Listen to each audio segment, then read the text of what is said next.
My name is Muna Ndulo. I'm Director of the Institute for African Development. I'm also a Professor of Law in the Cornell Law School. So, friends and ladies and gentlemen, I would like to welcome you to today's event. This event, as we announced, commemorates 25 years since the founding of IAD, that is the Institute for African Development. In the 25 years since its existence, IAD has grown tremendously. Some of its achievements are outlined in the African Notes commemorative issue, which is available to you. And I invite you to take a look at and read. IAD's achievements include the awarding of well over 300 tuition fellowships to African students to come and study here at Cornell in various disciplines. And many of these fellows have returned to their home countries and occupy important positions in their countries. They include members of parliament in Kenya and several other places, judges, government officials, diplomats, and indeed many have taken the path of academia. Also in these several years, IAD has developed numerous programs to meet the needs of Cornell students interested in African studies. These include, for example, more recently we developed a course on law and social change in collaboration with the University of Johannesburg in South Africa. This is a winter course where our students go every winter to study at the University of Johannesburg. We also have developed a course on history and politics with the Southern African Institute for Policy and Research in Lusaka, Zambia. We have established internship programs with several institutions in Africa. We also have established travel grants. For example, we initiated the Michael Latham travel grant to commemorate our colleague who was very active in the Institute for African Development and also in the Department of Nutrition here. Recognizing the value of collaborative alliances, IAD has worked with numerous units across campus. Examples include Collaboration Global Health Program, where we help them to place students in their summer placements in Africa. Our Distinguished Scholars program has been used by several units on campus, including History Department, Language Department, the Business School, Applied Economics, to name just a few. In fact, in our next Distinguished Scholar extends our reach within Cornell, because this one will come from the vet school, and this is for the first time that the vet school is, in fact, nominating somebody to come here as an IAD Distinguished Scholar. Our publications have grown beyond our expectations. We have the African Notes, which was the first publication that IAD initiated. But today, we have occasional paper series. We have a book series, which we do with Cambridge Scholars, the IAD Cambridge Scholars publishers. And we have published well over 10 books coming out of IAD. This year alone, we will have 2 books. We believe that we are, in this regard, playing a significant role in the production of knowledge about Africa and the challenges of development. Every semester, we also put in place a seminar series, which has become really the major course on campus, introducing students to the challenges of development in Africa. Here I'm referring to the seminar series that we hold every every semester. And every year, we also hold a symposium at which leading scholars present papers on a theme that we choose. And every year, the theme changes and attracts really a tremendous number of scholars to campus. And many of the papers that have been produced at these workshops end up being published as books. Our outreach program continues to be robust and includes collaboration with teachers in the New York State school system on the teaching of Africa, especially in the grades that are designated as teaching Africa in their curriculum. We have also established collaborative linkages with leading African institutions. Among them, for Africa's leading development bank, the Africa Development Bank. In the past 3 years, the Africa Development Bank has honored us with coming here to launch their annual outlook on Africa, the annual report on Africa. And this year, we had this event not too long ago, I think something like 3 weeks ago. All these achievements would not have been possible without the work of many people behind the scenes. I would like to pay tribute to members of the IAD staff. They are here, the program manager, Jackie Sai, and the deputy, Evangeline Ray. I'd also like to thank the founding director, David Lewis, who retired from Cornell a few years ago, and the founding program manager, the late Joan Mulondo. I thank the members of the advisory committee under the leadership of Professor Kifle Gebremedem, and they have done really tremendous work assisting us in terms of direction and our program. And many of the advisory members are here with us today.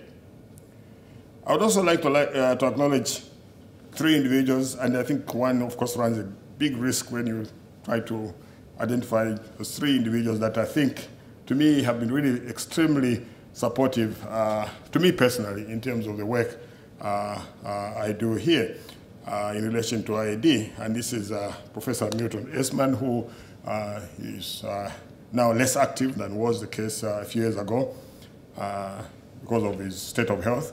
And then Norman Tekish, who is here with us, and Gio Lavin. They've really been great friends and always extremely supportive in what I do here, and I appreciate that.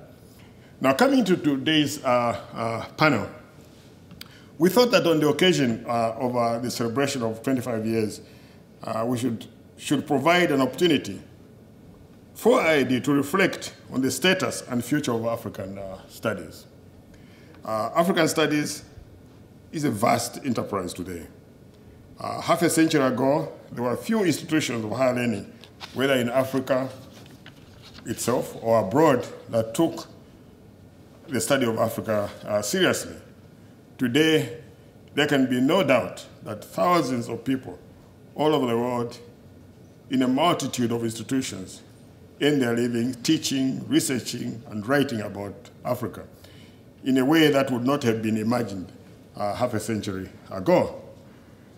So this, of course, is one of the main reasons we decided that we should try and focus on this, to ask ourselves questions about where have we come from and what are we doing now and where are we going in terms of African studies, and particularly in terms of how can we continue to be relevant to the challenges of development that face the African continent.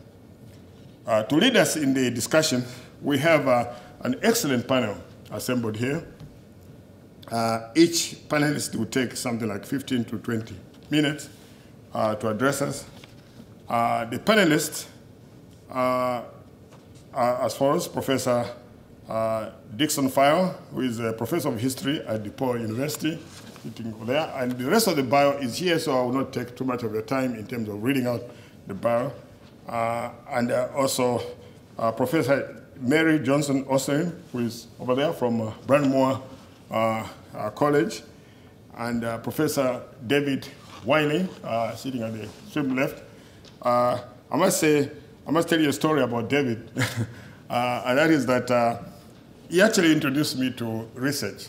When I left high school in Zambia, David came to do his PhD there, and his first job I ever got was from him. He employed me to do household service. I didn't even know what it was all about, but I was excited about the job. So this was just a couple of years ago. This is a couple of years ago, yes, as Nick points out.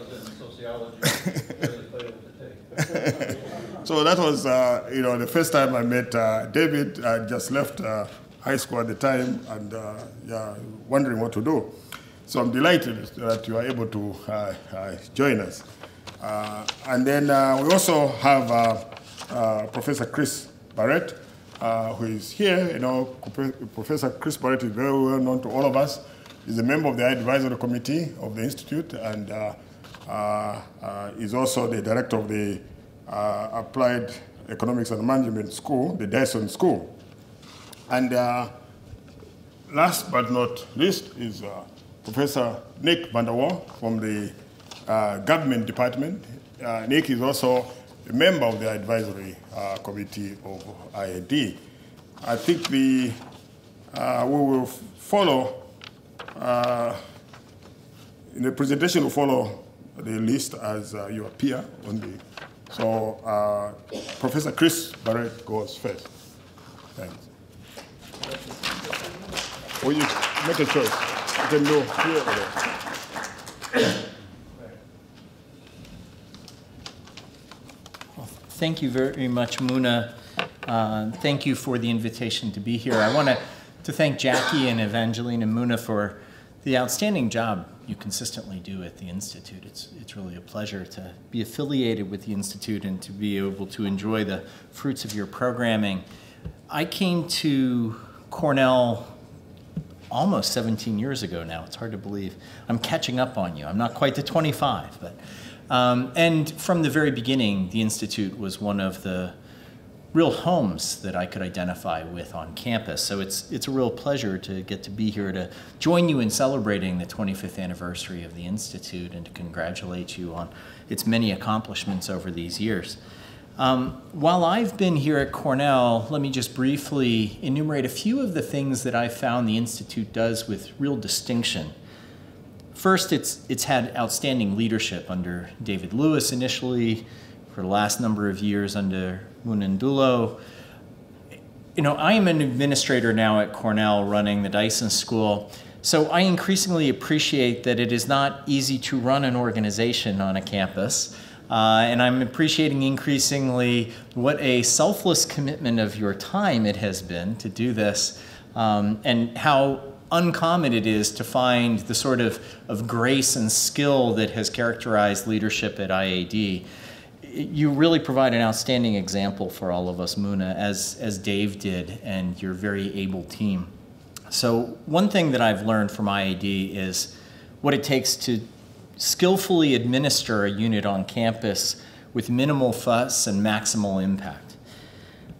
One of the manifestations of that is how congenial a community of scholars and students the Institute provides. It's always felt like an extraordinarily comfortable place. And I think the fact that the IAD seminars have always been the best attended of the area studies seminars is a real testimony to that fact, that people feel very comfortable coming to IAD, to having an engaged and stimulating discussion, to just meeting other people with shared interests. And so I congratulate you on setting such an example of hospitality in the academy, because that's a really important attribute.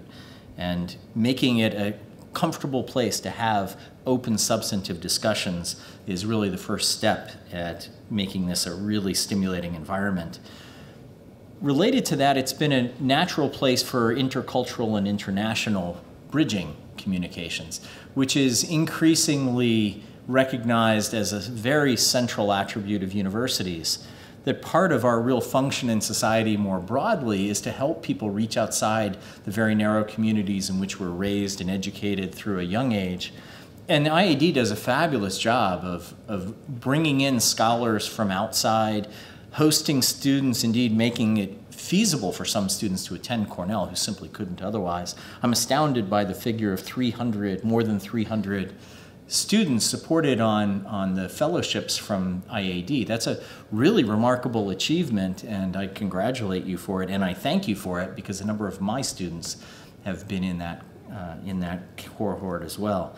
Many years ago, I had the good fortune of being a Fulbright scholar, and those of you who know the history of the Fulbright program, Bill Fulbright, a senator from Arkansas who was chair of the Senate Foreign Relations Committee during the Vietnam era, he had a very clear and strong sense that the only way we were going to prevent further world wars was large-scale intercultural exchange and cooperation. That his core assertion, I had the privilege of having lunch with him not long before I went abroad as a Fulbright scholar, leaving college, and he told me several times over that lunch that he, having gone through World War II, was convinced that if we could just make sure that everybody knew people in other countries, we would never go to war on that scale again. IAD clearly can't tackle that on its own, but institutions like IAD that promote intercultural and international cooperation and exchange really play a very valuable societal role.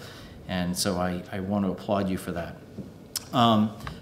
It's a source of great linkages. In fact, I'm heading to the African Development Bank on Sunday. And many of those connections to groups like ADB have been facilitated or at least accentuated by the Institute for African Development, not just for me, but for many of my colleagues here on campus. So I think there's a long list, I could keep going, about different things that IAD has done that have enriched the campus life and enriched the experience of individuals on campus, myself included.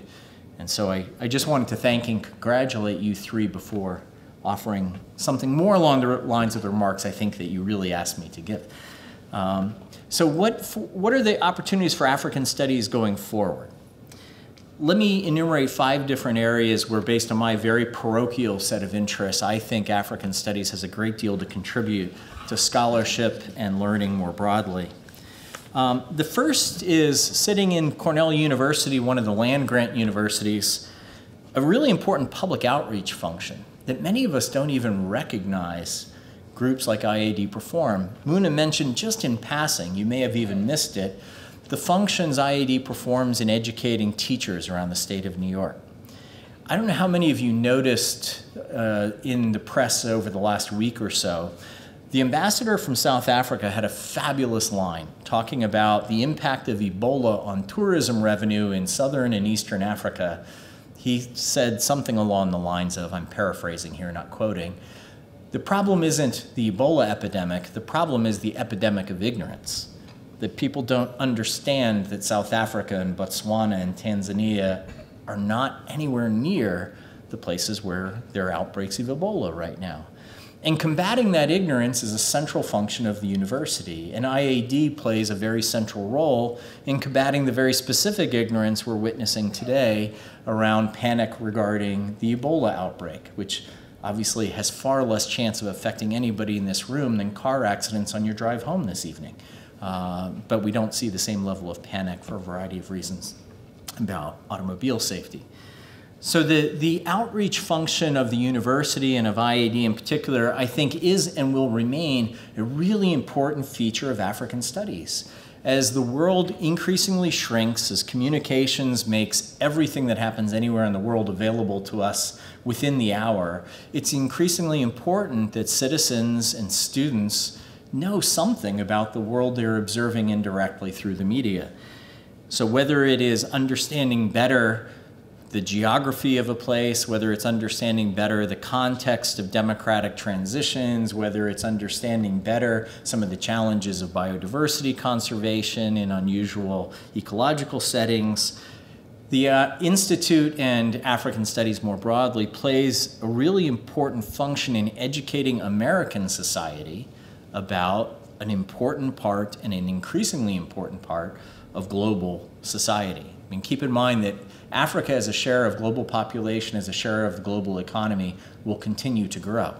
So it will be ever more important that American citizens and American residents understand the continent better, And the Institute plays a central role in that. Indeed, I, in my slightly more wicked moments, have the wonderful thought of a place like IAD hosting an event on African lessons for America, where we could talk about things like how did Nigeria and Senegal manage to contain Ebola so quickly and more effectively than we have in the US? How is it that various African states can generate remarkable turnout for democratic elections when today on election day we're going to struggle to get 35% of eligible voters in the United States to the polls? How is it that you can sustainably manage biological resources, manage water effectively across jurisdictional boundaries? These are problems that are getting worked out fairly effectively, for example, in Ethiopia, Egypt, and Sudan right now around the Nile. We're coming close to blows between Southern and Northern California right now over water. There are an enormous number of lessons from Africa that we could very well stand to learn here in the United States, and that's part of that outreach function that I see for African studies going forward. So the second role I see is, and this is because this is really the heart of my own research program, if one of the primary offenses of contemporary society is the unnecessary deprivation faced by so many people in an increasingly wealthy, technologically sophisticated world, we have a huge number of people who lead lives that do not need to be as disfigured by ill health, by abject poverty, by fear of violence as suffer this right now. And unfortunately, Africa is the locus of many of these problems.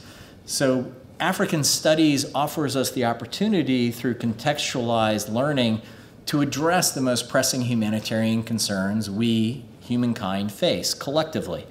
Just because problems happen to hit in South Sudan or in Guinea doesn't mean that they aren't relevant to all of us. Now, just to put a very fine point on this, the problems of really acute deprivation have become increasingly African phenomena. In 1981, the world had roughly 700 million people living in what's known as ultra poverty. So if you're familiar with the World Bank's extreme poverty line, $1.25 a day per person, ultra poverty is half of that, so 62 cents a day per person. In 1981, by the best statistics available from the World Bank, there were roughly 700 million people living in ultra poverty. About 1 out of 8 of those people lived in sub-Saharan Africa 30 years ago. In 2012, that figure had shrunk dramatically worldwide by about 70%. There were only about 225 million people living in ultra poverty. But the number in sub-Saharan Africa had more than doubled to more than 170 million, so that ultra poverty is now more than 3/4 of the ultra poor live in sub-Saharan Africa. Ultra poverty is an almost uniquely sub-Saharan African phenomenon now, and it wasn't within our lifetimes. There might be a couple of you here who are young enough that that statement isn't true, but for most of us, within our lifetimes, ultra poverty has gotten concentrated in sub-Saharan Africa. Now that's a tragic fact, but it also is a tremendous opportunity for us to intensively study what is taking place and how can we break the cycles of poverty that leave people living in such desperate conditions and to transmit that poverty from one generation to the next. This is the place, sub-Saharan Africa is the place where we have been able to make the most rapid and substantial advances in rigorous empirical understanding of phenomena known as poverty traps. It's where we're starting to really be able to unpack the mechanisms that lead people to remain poor for very long periods of time. Only through that sort of grounded study, which is enabled by area studies, African studies in particular, can we really start to get at the roots of why do certain identifiable subpopulations remain in very difficult living conditions for sustained periods of time, and what can we do to release the bonds that trap them there? That's a really important social science project, I would argue, and we can only get at it through African studies. A third area where I see African studies playing a really important role is around sustainability concerns. Africa is the most underutilized landmass in the world in terms of agriculture, and pressures faced by a growing population and growing incomes are only going to accentuate the pressures facing Africa to become more and more of a breadbasket for the world, not least of which for itself, facing income and population growth in Africa. How to manage those resources more sustainably than we have in North America. We have the opportunity to experiment and to learn and to manage and adjust in sub-Saharan Africa in ways we didn't, for example, in the Ganges Basin in India during the Green Revolution, where we are dealing with significant environmental and social fallout from some of our innovations. We have the opportunity to innovate and to monitor and to stem chemical overload that has plagued waterways in North America, where we have an increasingly large dead zone, for example, in the Gulf of Mexico, due largely to excess nutrient runoff from agriculture in the Mississippi Basin. If we can carefully think about how agriculture expands in Africa, as it inevitably will, we have a chance to get much deeper understanding of what does it take to really manage the resources of the earth, the water and soils on which human life depends, sustainably. And this is an incredibly important laboratory that needs to be handled responsibly, but again, it can really only be done effectively with some real effort in Africa by people who take the time to understand the context. Biodiversity conservation, similarly, fundamentally depends upon contextualized work in Africa, especially in the Congo Basin, Madagascar, other places with very high endemism rates.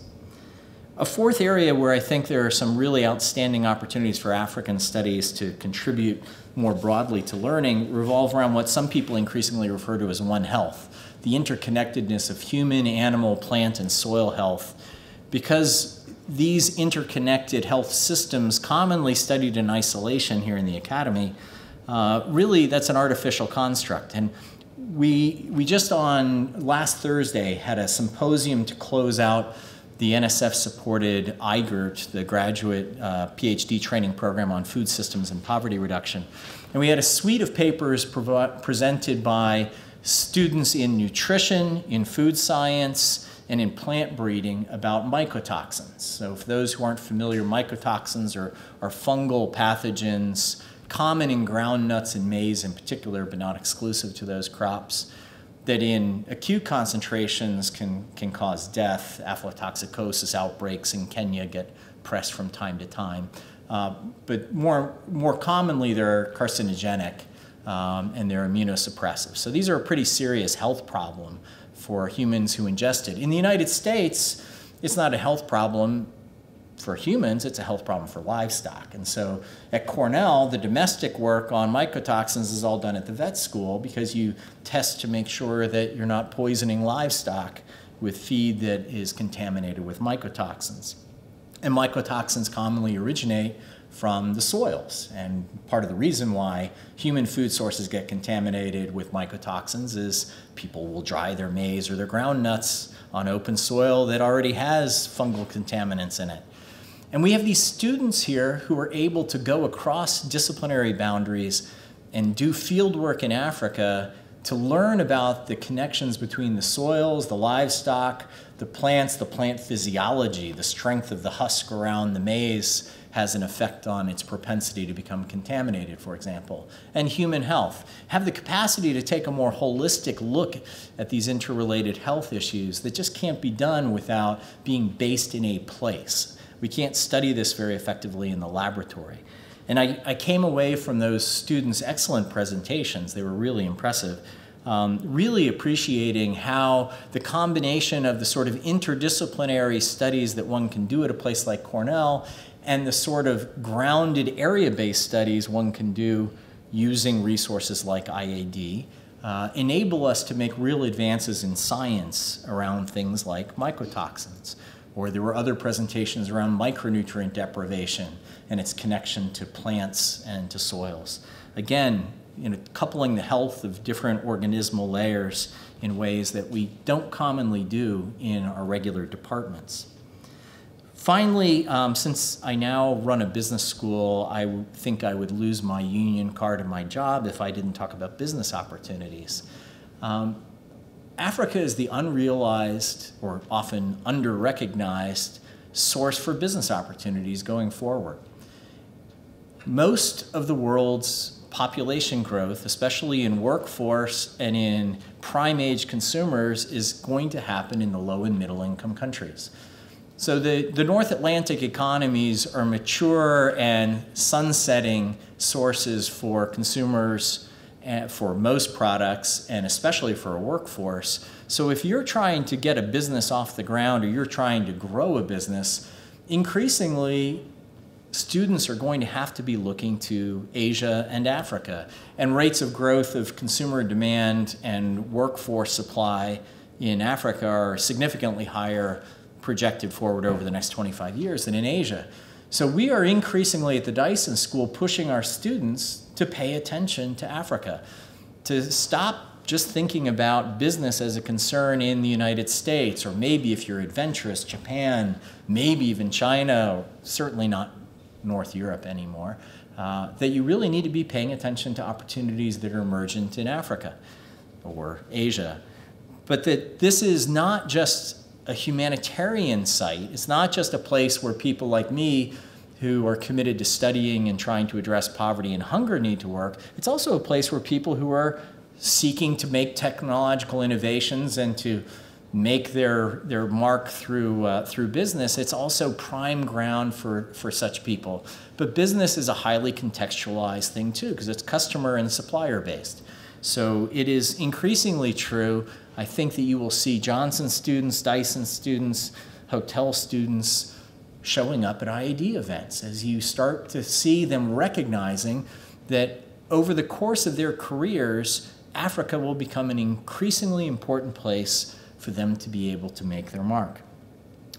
This isn't possible without area study centers because we have no incentive or capacity to marshal the range of expertise and to bring together communities in traditional disciplinary departments that you have in IAD or your sister area studies units.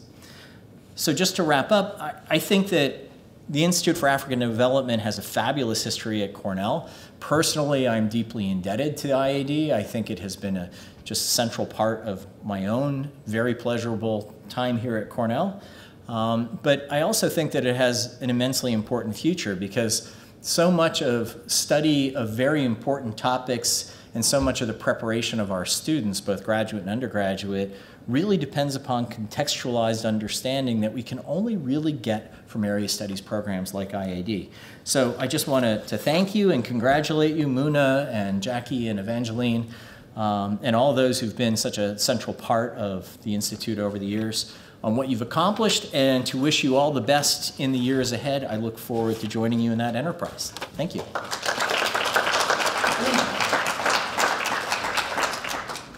Thank you very much, Chris. I call upon Professor Mary Osrim, who is going to speak to us now.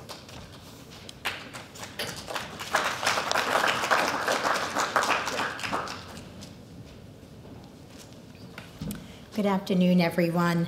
It is really an incredible pleasure to be with you here today to celebrate the 25th anniversary of the Institute for African Development at Cornell. And I'd like to take this opportunity to express my very, very special thanks to Professor Muna Ndulo, to Jackie Saye, to Evangeline Ray for inviting me to be a part of this celebration. I'm going to be taking you down a very different path this afternoon and talking to you in some level of detail, not as much, of course, as I'd like in many ways, about how the disciplines of sociology and the interdisciplinary field of gender studies have in fact contributed to studies of African development. My own work over the years has focused very much, I guess I'd argue, in three major areas with respect to African studies. One of them, in fact, has been the study of women in the microenterprise sector of the economies of urban southwestern Nigeria and urban Zimbabwe. The second has focused a bit more on the study of the emergence of gender studies from Anglophone sub-Saharan Africa. What specific studies actually have emanated from the continent? And thirdly, my work more recently has focused on African immigrant communities in the northeastern United States and the ways in which they have contributed to community revitalization. Today, I'm going to talk about three major areas in exploring the development of what we would consider development studies with respect to fields such as sociology. First of all, a theoretical overview of the origins of development studies within sociology, namely the establishment of the field of the sociology of development, and most especially its relationship to the emergence of what I consider a feminist political economy paradigm, which has been very useful to me in studies, if you will, of African development. Secondly, to talk about the ways in which social science researchers over the past 25 years have contributed to studies of the microenterprise sector and impact on policy. Thirdly, to talk, and here I have to say in a very abbreviated fashion, about a few of the areas where we see gender studies having emerged in Africa and in this side, if you will, of the Atlantic, and how particular areas of gender studies, namely the issues of work and the issue of gender-based violence, really can inform policy.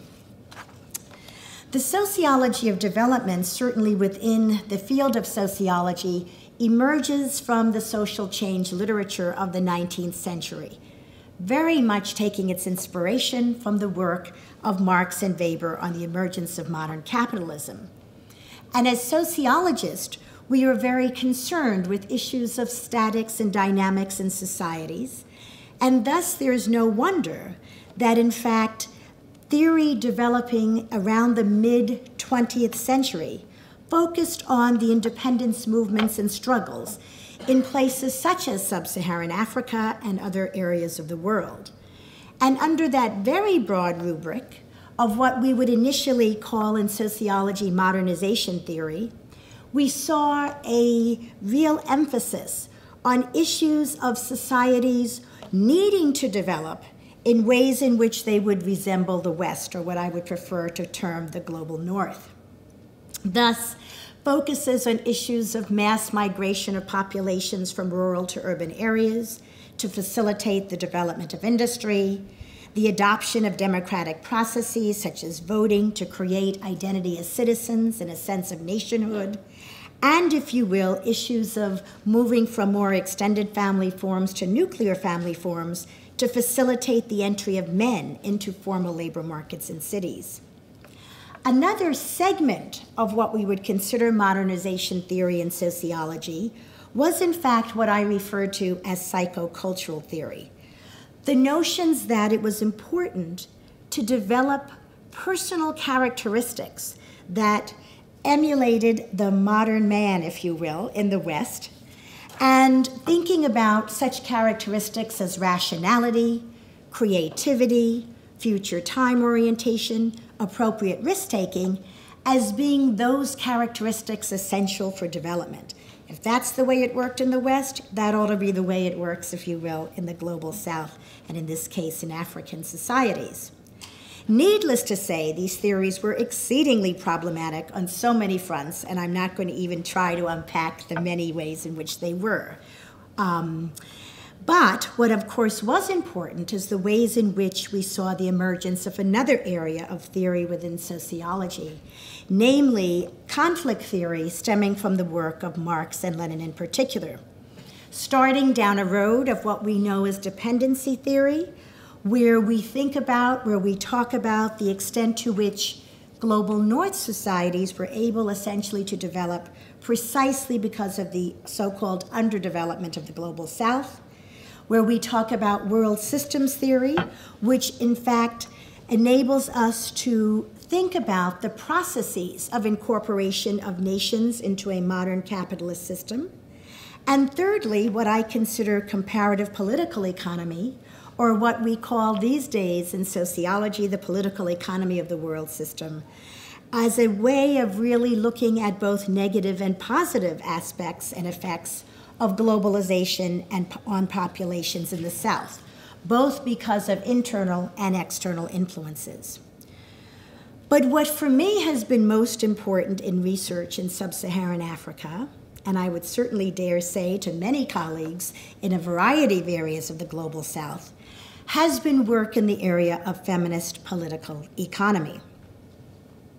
I argue that feminist political economy makes us look at, very, very seriously, the international division of labor that exists in the world economy, which is highly gendered, and the ways in which corporate capital, for example, makes decisions often about where to locate certain industries based on what the abundance of labor might be in particular areas and the characteristics of that labor. Feminist political economy provides us with three major issues that we would need to consider in charting a nation's potential for development. First of all, the role of internal and external factors in the processes of development. So trying on the one hand to understand something about a nation's process of incorporation into a broad world system, but on the other hand, understanding what goes on the ground.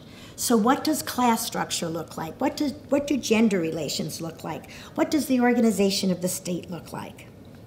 Secondly, the intersectionality of gender, race, class, other identity factors in positioning individuals and groups in national hierarchies. And thirdly, the role of women's agency and resistance to both state policies and contemporary globalization. Now, just to give you some examples to contextualize this a bit, I'm going to first select the work of one of our sociologists who actually is based in Ghana, Akoso Adarkwa, who in work in the early 21st century drew our attention to Ghanaian women civil servants who began trading in East Asia, Southeast Asia, in response to the vagaries of the employment situation they experienced in Ghana. Teachers who often didn't receive regular salaries and really needed to look for other options about how to keep themselves and their families afloat. These women purchased gendered consumer items, whether it was hair products or makeup, etc., or kitchen goods, in nations such as Thailand, and came back and sold them in Ghana. These women later experienced a downturn in their activities precisely because of the devaluation of the Ghanaian cedi. But these women were resilient and they responded to this.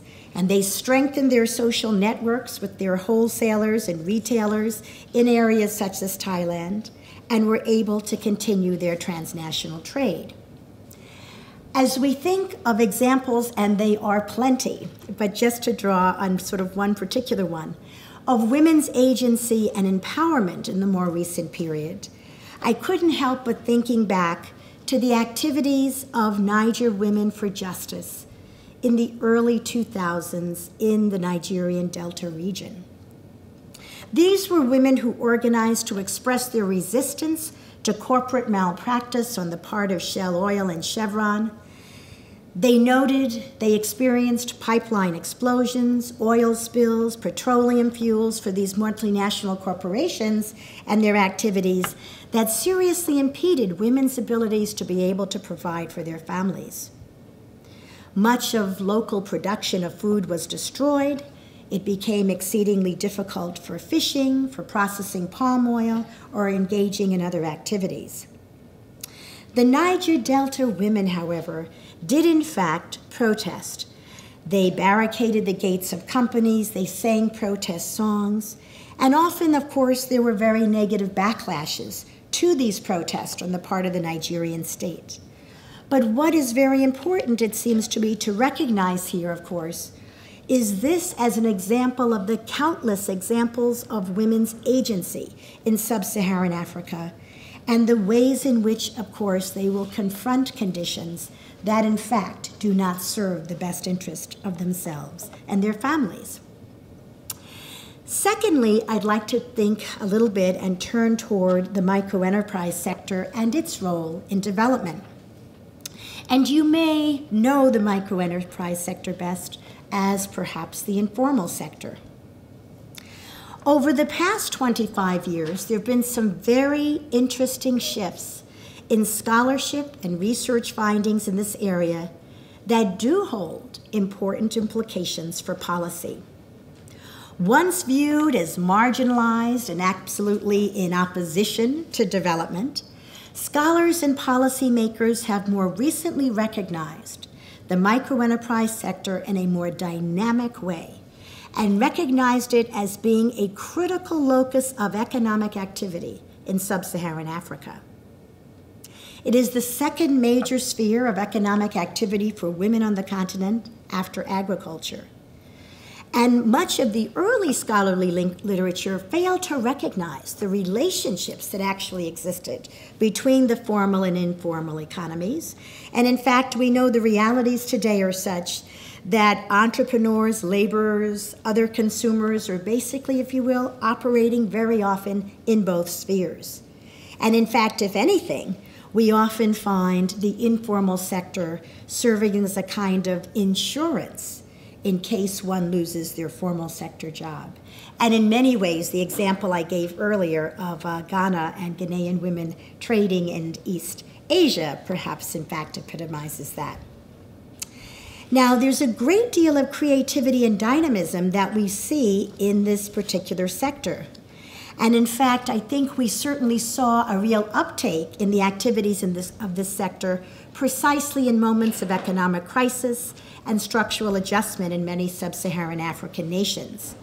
We found that as many lost formal sector jobs, as they experienced higher prices for all kinds of goods and diminishing incomes, we found women and men needing to find alternatives to how they could provide for themselves and their families. And many, if you will, took to the so-called informal sector as a way of making do. But I'd argue that today we have to think much more broadly about that sector. It is not just a sector where men and women are in fact mainly engaged in just subsistence activities, but in fact have really moved beyond. The focus today on what I would consider more inclusive capitalism attempts to bring microenterprises into the development equation, really more significantly as a poverty reduction strategy, which really aims to reframe development for us in many ways. Often the emphasis here is actually to continue to provide goods and services, if you will, for poor and low-income populations at the same time that, particularly under a more neoliberal agenda, the notions often are on the part of the state to bring this informal sector more out of the shadows and into a broader market economy. It is also the case that today we see alliances and we see partnerships emphasizing relationships among and between NGOs, those very, very small microenterprises at the bottom of the pyramid, corporations, a variety of development institutions to really be able to try to move the development agenda forward. For example, Unilever in Mozambique in particular has partnered with Women First to be able to bring basic consumer goods, if you will, to rural consumers in areas of Mozambique. We also need to consider the major role that China and Chinese goods play on the continent today. Many of the former trading partners for those involved in long-distance trade, and again, you heard the example earlier of some traders in Ghana, those involved in cross-border trade and formal trading, a lot of attention has shifted, of course. And one of the ways in which we probably see this quite vividly has to do with the textile trade in West Africa. So no longer, for example, are Dutch wax prints from Holland the major source of cloth for the clothing industry in a variety of West African nations. Increasingly, textiles from China have become the mainstay for the masses. And of course, this has very important implications for African companies and their market share in the textile industry. Third, sort of last but certainly not least, I'd like to spend a bit of time examining the contributions of more interdisciplinary studies of gender to African development studies. Over the past 25 years, there has been a very substantial shift in the ways in which we think about women in development. Many of you will probably recall that the language in particular perspectives used to focus on women in development, the sort of liberal feminist perspective, then shifted to women and development, very much akin to dependency theory, and more recently, I would argue, to gender and development. And here I think about the language and the theory, in many ways, of Kate Young, who elaborated on a number of principles that are embodied in a gender and development perspective.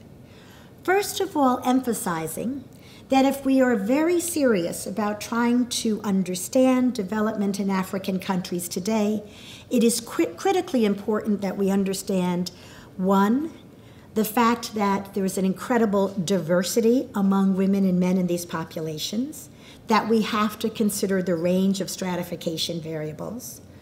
Two, that we have to understand the experiences of both women and men in order to really talk about the major impact and prospects for development.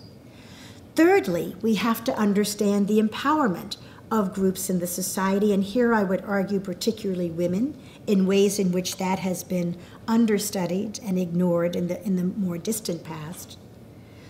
It is also the case that we have to understand social processes and how they reflect the dynamics of gender relations. We have to focus on both productive and reproductive aspects of people's lives, and again, really see women as active agents of change.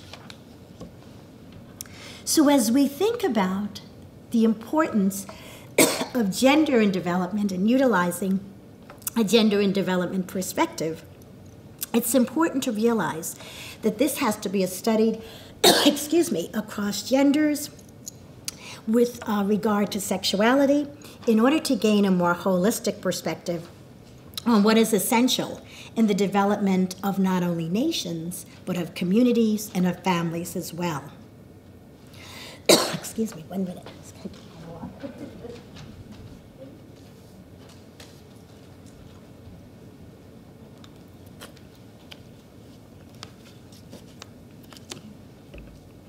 And as we think about these issues around gender and the role that gender plays, of course, in development, it's very important to also recognize the extent to which a number of social scientists and gender studies researchers in particular have also moved in the direction of doing more and more studies of masculinity.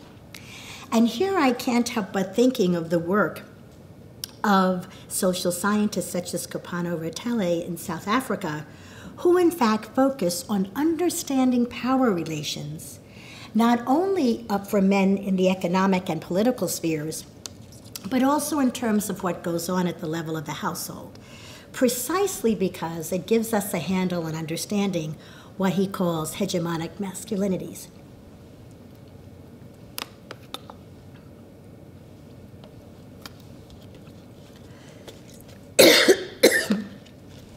Hegemonic masculinities, of course, is an extremely important concept to have, shall we say, in our own, if you will, toolbox, precisely because it helps us to get a better handle on issues of power in relationships, and again, the ways in which that is demonstrated throughout the stratification hierarchy. With respect to gender studies and the ways in which they have helped to further elaborate on concepts of work, particularly for women and men in sub-Saharan Africa, they have made visible the countless contributions in particular that women have made to productive and reproductive labor, and the ways in which women have really especially increased their participation in the labor market in a variety of levels. This documentation is so important, and again, particularly as we think about the ways in which gender studies scholars on the continent, and if you will here, drew attention to some of the attempts of states to rectify the problems of, if you will, social inequality, and particularly to try to alleviate the poverty that many women were experiencing in the periods of economic crisis and adjustment. So if we think back for a few moments to programs, government programs like the Social Development Fund in Zimbabwe, the Better Life Program for rural women in Nigeria back during the periods of adjustment, we will see that these were programs on the part of the state that were not especially helpful to poor and low-income women, but in fact more significantly favored middle-class women with connections to the state. And I would argue that in these kinds of cases, gender researchers who critiqued these programs were so incredibly important, and the ways in which those kinds of critiques caught the eyes, if you will, of many in policy-making positions in these societies. It is also the case today that, particularly as we think about globalization and transnationalism, that we need to pay greater attention, it seems to me, to the impact of transnationalism on societies and communities in sub-Saharan Africa. So on the one hand, we certainly know that there's continued and important support that transnationals give, if you will, to their home societies through, of course, the sending of remittances which assist in supporting relatives, whether it is for education or housing, food, and other basic needs. On the other hand, we have to also realize that, of course, the brain drain of a number of professionals from African societies also, if you will, have important impacts on the possibilities of development in various African communities. It is also the case, though, that transnationals make a very, very important contribution often to the development of business, and especially as we think about micro and small business on both sides of the Atlantic. I'd just like to turn for a few minutes, though, to look at a bit at the example of gender-based violence, which I think is a particularly important issue to consider as we think about development and development prospects for African nations today, as the argument certainly could be made for the United States as well. In my own work, particularly in Southern Africa and particularly in Zimbabwe, issues of domestic violence and rape have very deeply rooted structural explanations. Explanations linked to the long history of colonialism and white minority rule, to political transition, to economic and political crises. I have often noted that increases in gender-based violence, and here I have to say I give so much credit to particularly a number of gender researchers and women's organizations in Zimbabwe, who early on recognized that gender-based violence is not just an issue of physical violence against women or against men, but rather is a more complex picture involving physical, psychological, and economic violence. And in particular, I've noted in my work in Zimbabwe that when we see marked transitions in gender roles between women and men, when we find that men are experiencing in very, very high rates significant unemployment, when women are often appearing to have a few more options, if you will, for bringing in income, we often see that there appears to be an escalation of violence in such situations. And I might argue as well, when there are very significant perceptions about the increasing position of women in the broader social structure. So this has been an important phenomenon in many, many ways that we've observed, not only in Southern Africa, but again in my own work, particularly there. But it is also the case that women and gender researchers who have looked at the issues of gender-based violence have themselves taken on very, very important roles as scholar activists in bringing these issues to the broader attention, if you will, of those who, by and large, are experiencing these kinds of circumstances. And so we think very especially of examples such as those that we see in places like Ghana, where, if you will, women and men came together to forge a social movement, to force the state to really, if you will, significantly engage in protest in the state, to bring about a domestic violence act. And in so many ways, they were incredibly successful, and I would argue precisely because of the role, if you will, of gender studies scholars, as well as the roles of women and men coming together in the formation of an important social movement. And while we know that certainly gender-based violence has, and particularly in many cases, has very negative effects, not only on families and communities, but ultimately holds very negative consequences with respect to the prospects of development. The bright light I see is the ways in which, if you will, social movements, women and men coming together in those social movements have in fact demonstrated the agency to be able to try to begin, because only it's a beginning, to turn those situations around. Thank you.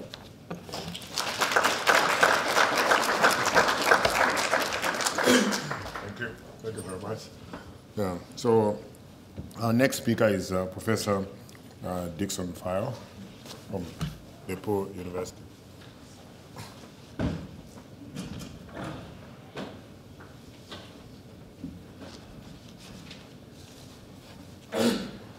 Thank you, Professor Ndulo, and let me join my predecessors in congratulating you for 25 years of robust interrogation and significant scholarship in the Institute, and we look forward to continuing work, contribution you're making not just in the US, but to us in Africa as well, who are walking in your footsteps, and very proud of the work that you generally do. I thank you also for the invitation and for allowing us a free hand to tackle whatever we might speak to in this symposium.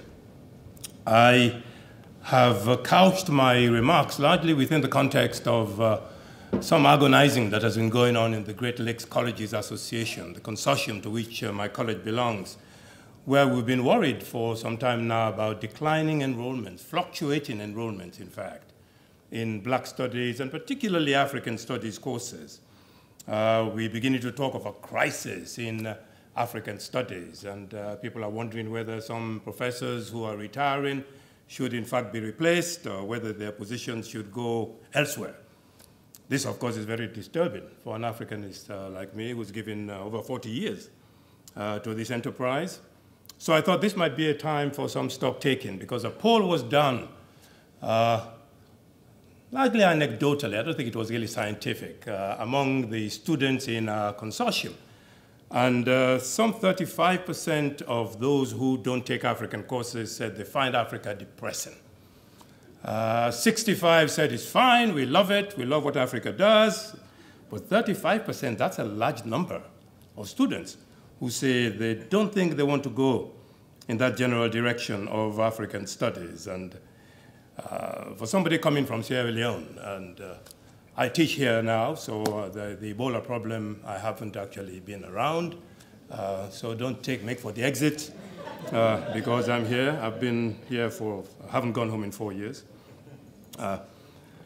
But in my teaching, I find the students are interested in the pre-colonial, they're interested in the colonial, but they're particularly taken with the work that we do in the more contemporary African situation, where they try to marry the present with the past. And that's what I want to concentrate on in this development balance sheet, which might begin to explain why we are having problems in the professoriate in teaching Africa in our various colleges. I also want to throw in some autobiographical material, which might help to speak to my own experience of the decline, which I've shared, of course, generally with my students. And it's, I think, fortuitous that we're speaking of Africa at a time when Blaise Compaoré has just been thrown out after 27 years of overstaying in power, And certainly Mugabe's days are numbered.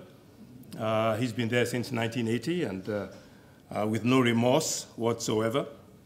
Africa cannot be relevant, I tell my students. Africa cannot be relevant to our United States, where 12% of the people claim African descent. I mean, that's a large number.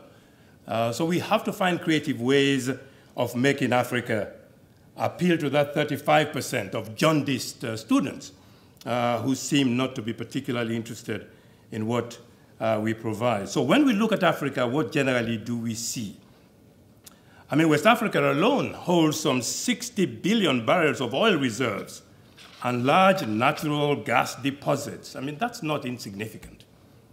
North Africa supplies 1/3 of Europe's oil and natural gas. China today draws some 30% of our oil imports from Africa.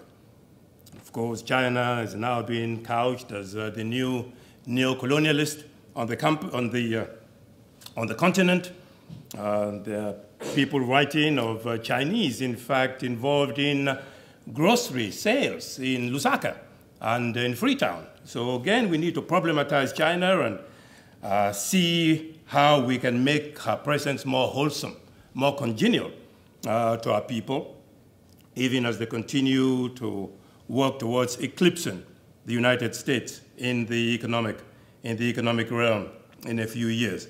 Sino-African trade has tripled from $10.5 to $29.4 billion between 2000 and 2004. Again, a matter of major positive and not insignificant in terms of bringing the Chinese and the Africans together. Current African trade with India is estimated to be some $25 billion. And India is a nation of appropriate technology and might be more important to us, I tell my students, than what we get from Canada, from the United States, and from Europe. So again, that's an area we need to concentrate on more fully, try to make some more sense of the link between India and a nation that came into independence in 1947 has never had military intervention.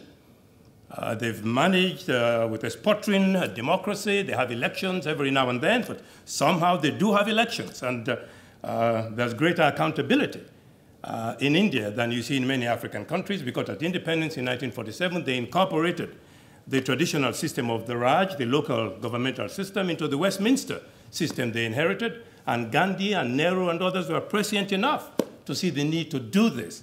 We in Africa, except for perhaps Botswana, have not seen that need to seamlessly integrate local government with the Westminster system or the presidential French systems that we inherited in the 1960s at independence. So again, another area for discussion. African votes have been very crucial to China at the United Nations and to India as she strives to get a position, a permanent position on the Security Council. And people in India talk glowingly about, again, this nexus between Africa and India that is thriving and something on which we clearly want to build as a positive. In 2003, half of sub-Saharan African states registered economic growth rates of 5% or more. In 2006, over 1/3 of African nations were growing over 5%. 16 countries in Africa have grown consistently over 4% for a decade. And for the first time on the continent, in a number of countries, economic growth rates are exceeding population growth rates. This, again, is a matter of some significance, and a positive of which we could be proud. South Africa has been particularly promising. She is the continent's leader in matters of financial services, commercial loans, foreign exchange transactions, trade and insurance. But then, of course, South Africa, Julius Malema, himself tainted by corruption, we know, heavily steeped in corruption himself. He's reminded us South Africa might be doing well, but South Africa has a Jacob Zuma. And we need to look into that and find ways of explaining in Kandla what happened when Zuma took so much money and invested in his own private estate in Zululand. My students are often stunned when we talk about how Africa may well have squandered their potential. When they discovered that we had street lights in Johannesburg before we had street lights in London, they usually stunned. Street lights in Johannesburg, in South Africa, long before we had street lights in London. What happened to South Africa that she happened not to have moved faster than these European economies? Our catalogue of positive developments has to take into account what's happening in the East African community. We don't hear enough about it. Uganda, Kenya, Tanzania, with Rwanda and Burundi, and controversial Sudan being incorporated as well. A great experiment today in regional cooperation, infrastructural uplift, and political stability. Yes, political stability, in spite of all the problems that Kenya has had recently. Kenya, if she can do a little more for Wananchi, for the poor, for the people, if she can do more for Wananchi, Kenya is becoming a major object lesson. It's not much celebrated. We don't talk much about what's going on there, but I tell my students that's an area for some concentration and an area of which we can be proud. Kenya has significantly high levels of literacy. Kenya reminds us of Cuba in so many ways. Kenya's technological verve is something also to be celebrated. A new techno city is being built at Konza, just outside Nairobi, and the people are already referring to Kenya as the Silicon Savannah. This is not without significance. I mean, this is something, it's a positive of which we should all be proud. IBM has built its very first African research lab in Nairobi, following the pioneering efforts of, in Kenya, of Google, of Intel, and Microsoft. And all of these have regional headquarters, technological regional headquarters in Nairobi. A very important positive development as well. And look at the Nairobi stock market, one of the best developed on the African continent, protecting foreign investors, allowing foreign investors to repatriate a significant part of their earnings. In 1990, that stock market's capitalization was a puny $453 million. By 2012, in Nairobi, it had reached $14.8 billion, right there in Nairobi. Some 60 companies are quoted on that Kenyan stock exchange, whereas for the rest of East Africa, it's only 20 companies. So 60 in Kenya, with only 20 in the rest of East Africa. Kenya leads the world today in mobile money, people who can pay for things by just using their phones. This is not insignificant. It's not insignificant, and it's a major positive for the continent and something we should celebrate. Botswana, of course, has been, in so many ways, exceptional. She has recently prevailed on De Beers to move its grading, its polishing, and its allied activities in the diamond business to Gaborone. Gaborone is now the headquarters for De Beers, polishing and valuation of diamonds. Jobs have been created, and this clearly is not without significance. 10 years ago, I took students from my campus to Botswana, and there were 3 of us professors who were involved in this. One morning, as we were having breakfast, the students came to the dining hall, and they invited us to come and see something. They said, "What's going on? We're having breakfast." I said, "What's going on?" "Oh, come over and see what's going on. You always talk about how the continent is not doing very well." They took us to the library. Students go to the library in Botswana with their bags and their satchels. They take out the writing material. They take out their pens. They leave their bags outside the walls of the library. And I'd never seen that. I mean, I've been in Africa for many, many years. At the end of the day, you finish your work, you come out, your bag is still there, and you take your bag and go. I told the students, well, if this were to happen in my own native Sierra Leone, somebody would drive a truck into the compound and just clear all those bags, take them away. Botswana is exceptional. I mean, the pride those people have, the pride that has been instilled on them, instilled in them by their leaders, a nation that is exceptional in so many ways. There are many elements of positive change that we should be very proud of. I tell my friends in the consortium, but there are problems as well. And this might be why our students are running away. Look at Cameroon under Paul Biya, a dictatorship that has gone on for so many years, basically walks in the footsteps of Bokassa and Marcia Ngema and Yadema and various other despots on the continent. Botswana has lost 40% of our forest cover. 40%. I mean, that shows crass insensitivity to ecology. I mean, they're just exporting lumber without any great concern for the ecology. And my people in Sierra Leone are basically doing the same. We might not be at 40% as yet, but we're coming pretty close. We continue to lack capacity for the fighting of major diseases on the continent. And just recently, we got this very good piece from Tandika Mkandawire, always perceptive. And Tandika talked about that Institute of Hygiene and Tropical Medicine, of which we're also proud, trained so many of our people in London. And Tandika said, there's not a single institute of hygiene and tropical medicine on the entire African continent, not one. When the first samples of Ebola were tested, they were sent to Lyon in France because we could not test them on the continent. This is a shameful situation, and it's something that deserves attention, and promptly too.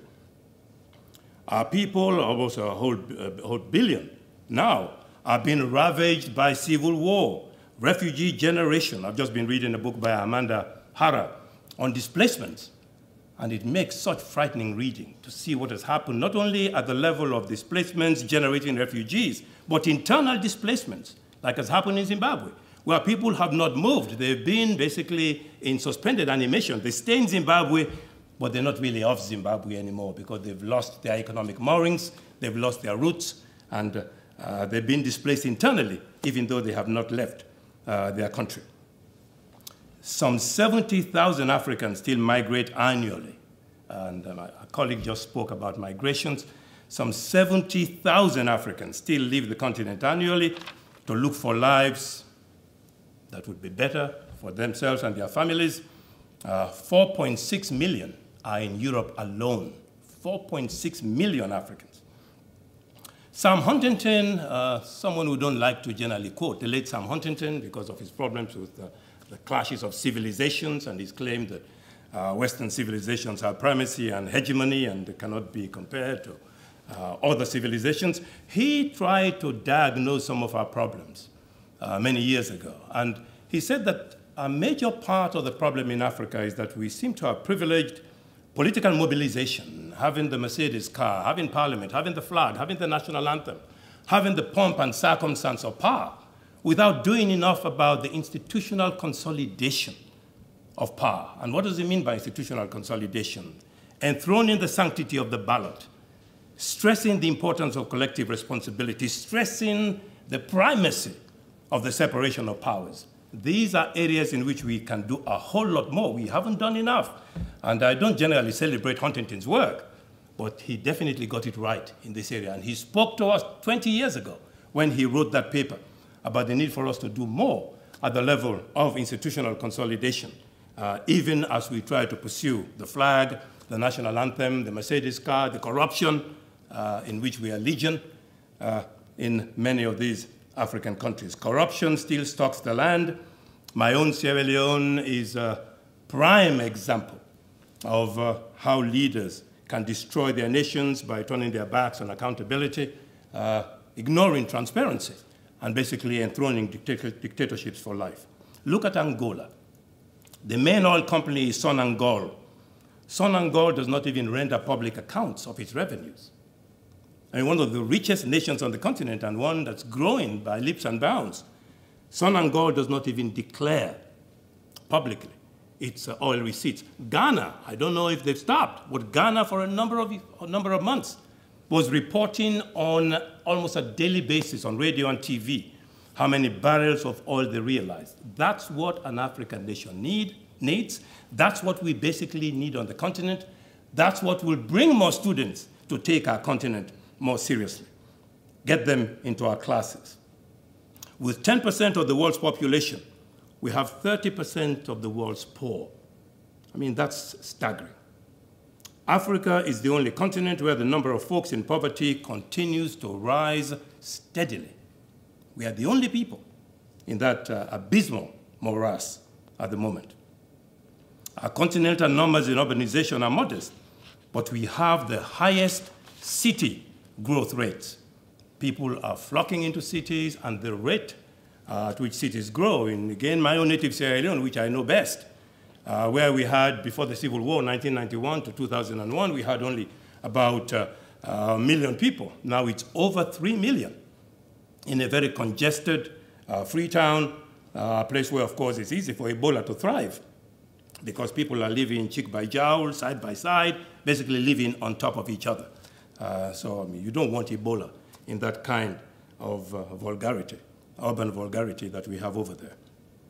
A nation is deemed underdeveloped if it has more than 10% of its people in agriculture. Many of these developed nations are considered developed because they have fewer than 10% of their population in agriculture. Well, in most African countries, we have way over 10% of our people still in agriculture, and this is not agriculture of which you can be proud. This is basically subsistence agriculture. We're not talking of peasants. We have very few people who are actual peasants. This is whole. This is whole, not plow agriculture. Of course, we're not talking combined harvesters. We're not talking tractors for the most part. We're basically talking subsistence. These people are not basically raising what Allen in his book, The African Husbandman, calls a normal surplus. We don't have a normal surplus for most of our farmers. We are still wallowing in subsistence cultivation, and that has to change. And then look at 1957, when the Gold Coast became independent Ghana, and you had South Korea and Malaysia at comparable levels of economic development in 1957. In fact, the Gold Coast had 5% advantage in economic growth in 1957 over Malaysia and South Korea. Today, Malaysia has developed 10 times faster than Ghana, and South Korea 34 times faster than Ghana. And again, you wonder what happened to a Ghana which had the edge in 1957 and which seems to have basically gone into almost terminal decline, even though it's one of the brighter spots on the continent. Let's not forget, Ghana, clearly one of the better spots on the continent. In fact, our friend Pius Adesami just wrote an essay last week in which he told us Ghana is back at the IMF trough. Ghana is often celebrated as one of the miracles of the IMF which basically gives cost conditionalities, or currency devaluation, trade liberalization, privatization of the economy, removal of subsidies, essential from essential goods. Ghana was doing very well and was not locked in debt trap peonage, where you're taking money from the IMF to repay the IMF. Yet, Ghana has not fully recovered. Ghana is back in 2014 at the IMF trough asking for help. That does not inspire confidence in what's going on in the continent. It's a big shame. I mean, Ghana now has oil, but she is with the IMF looking for more loans. And they don't give you everything you want, as we know. They give you in tranches. They give you in sections. Go devalue, and then come back. Go liberalize, and then come back. And I mean, we've basically been treated as kindergarten folk on the continent by the IMF and the World Bank. This brings me to a little autobiographical reminiscence. I went home from Britain in 1976. Never thought I'd ever leave Sierra Leone, teaching at Frobe, the university in Sierra Leone. Salaries were modest. The full professors got the equivalent in 76 of about $300. Not a whole lot compared to Nigerian salaries, but we managed to get along in the 1970s. It was not stifling. I could give something to my mother, even though at times I had to go take back what I'd given her towards the end of the month. But at least I went through the motions. I went through the cosmetic motions of giving her something. And then in 1980, Siaka Stevens, the president, was possessed by this madness to be head of the continent's Organization of African Unity. We built an OAU village. We brought in fleets of Mercedes cars. We went into a lot of prestige, high, white elephant expenditure, and the problems began to bite. At the university where I taught, we realized there was no money for books in the library anymore by 81, 82. We were beginning to see the difficulties that come with balance of payments problems, where you're importing more than you're exporting. We had brought in the IMF. They had imposed the conditionalities on us. And as I'm fond of telling friends, at that time I was crazy, part of faculty governance. We would meet in some of our secret meetings in the evenings. We didn't have the entire faculty there, but some of us would meet in the evenings. And in our desperation in 1980-81, we would even talk about the need to bring in some of the IRA, you know, the Irish Republican Army, which was big at that time. Bring some IRA people here when Parliament is in session. Put some bombs under this thing, just blow the whole thing up.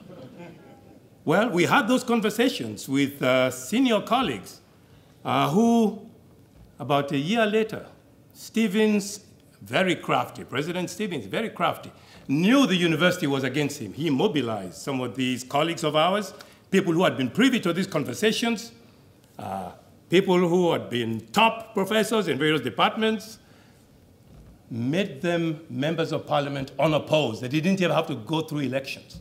And before we knew it, some of them were Attorney General, Minister of Agriculture. They were driving Mercedes cars, and you can imagine how the rest of us felt.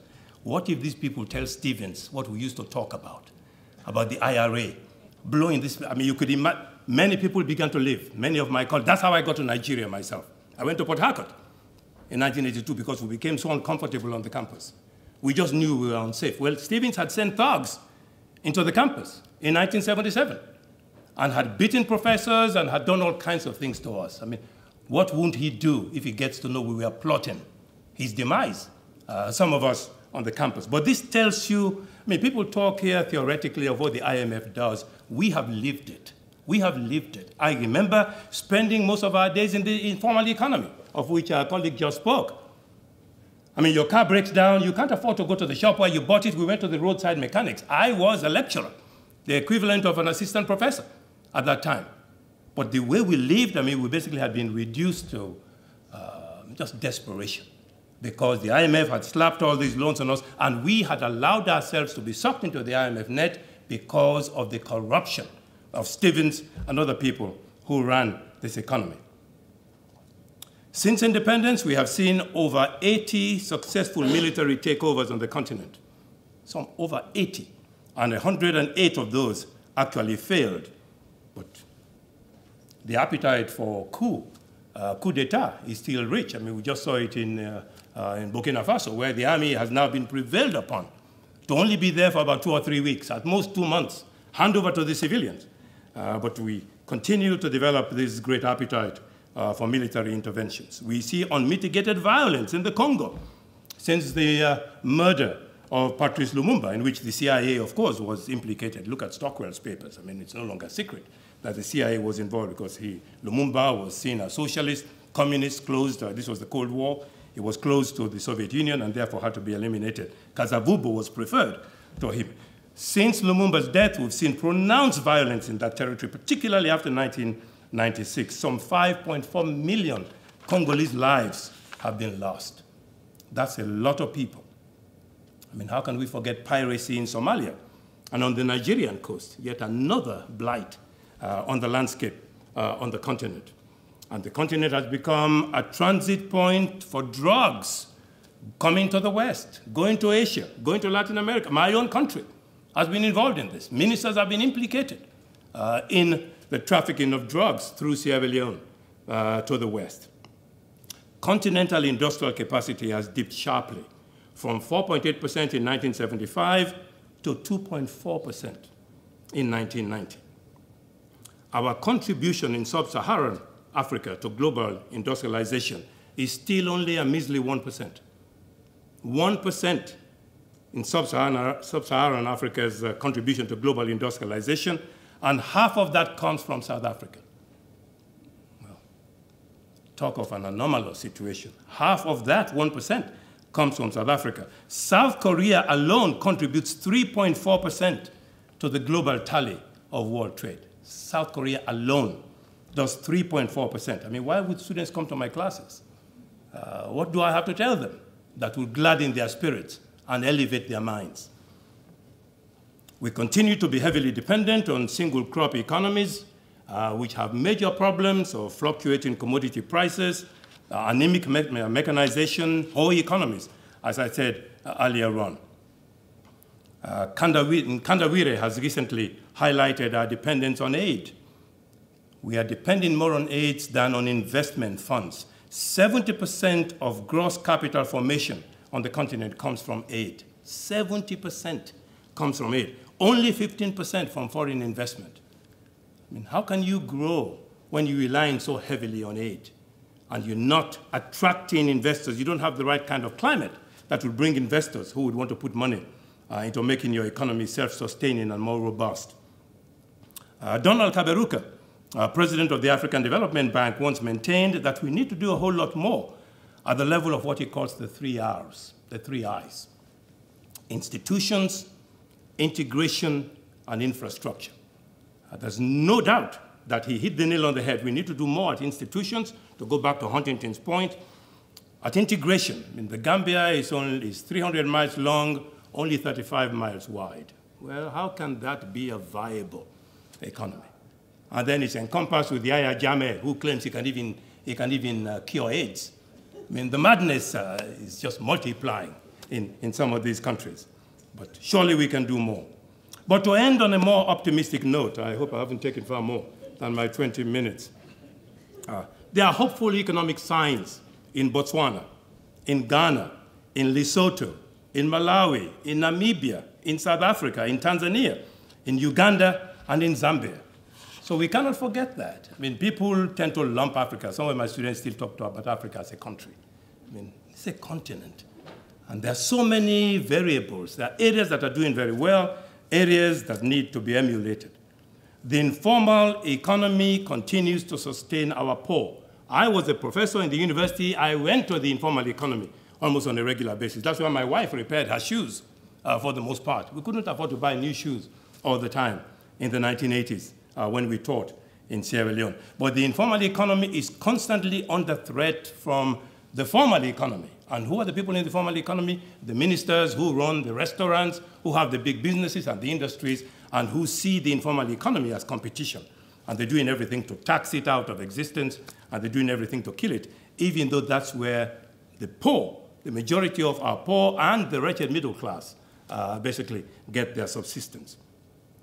George Brooks, the conservative New York Times columnist, wrote a very interesting piece about a week and a half ago.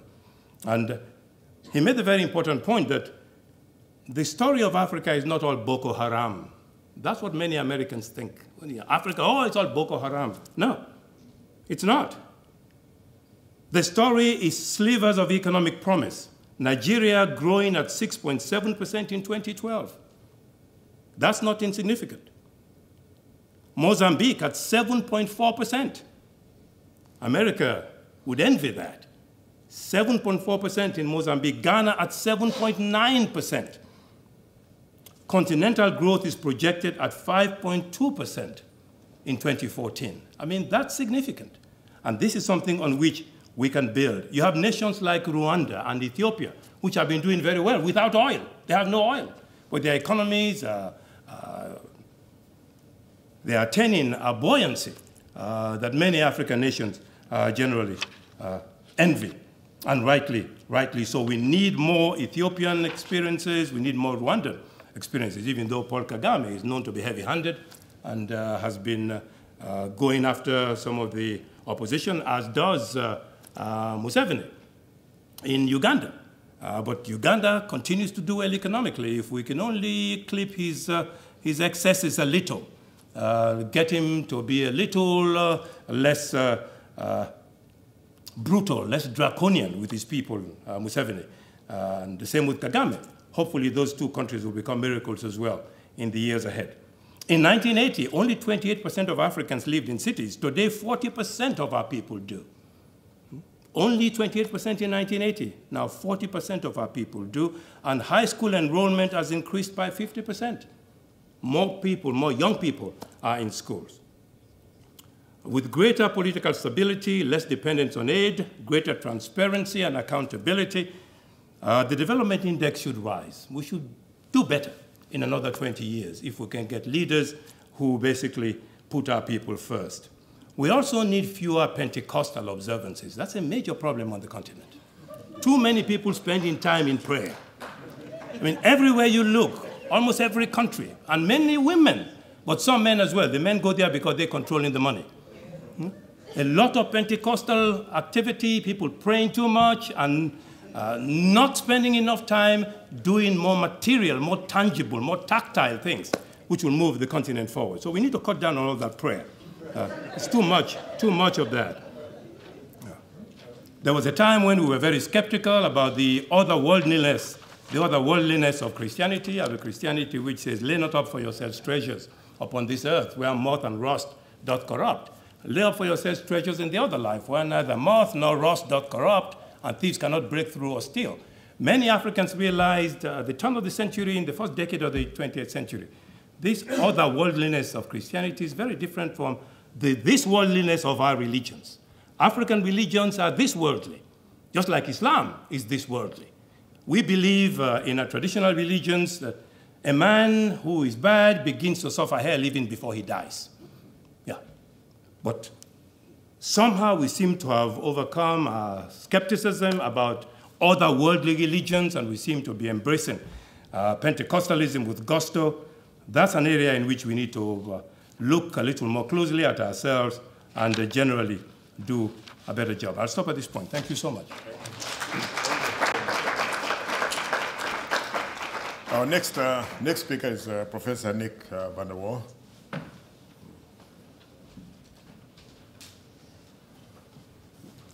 Thank you. I want to thank Muna for inviting me and in general for this, this really welcome initiative. I want to congratulate IAD for its great 25-year run and very much hope that it's got another long run, set of runs in front of it. Muna, as several speakers have already said, but it's worth saying again, runs a great program. He took over a program that I think was in good shape, and he's taken it to new heights. And he does this with the help of a wonderfully efficient staff. Jackie and Evangeline just do a great job, and it's really a pleasure generally to be involved with the center. And as Chris said, it's very much a home for me, which I very much appreciate. I want to be relatively brief. It occurred to me that 25 years takes us back to 1989. That's the year I finished graduate school. And I want to reflect on, in that time, what has changed in the object of our study. I'm going to echo some of what's been said before. I'm going to disagree with some of what's been said. The previous speaker, I'm going to say some of the same things, but I think I'm more of an optimist.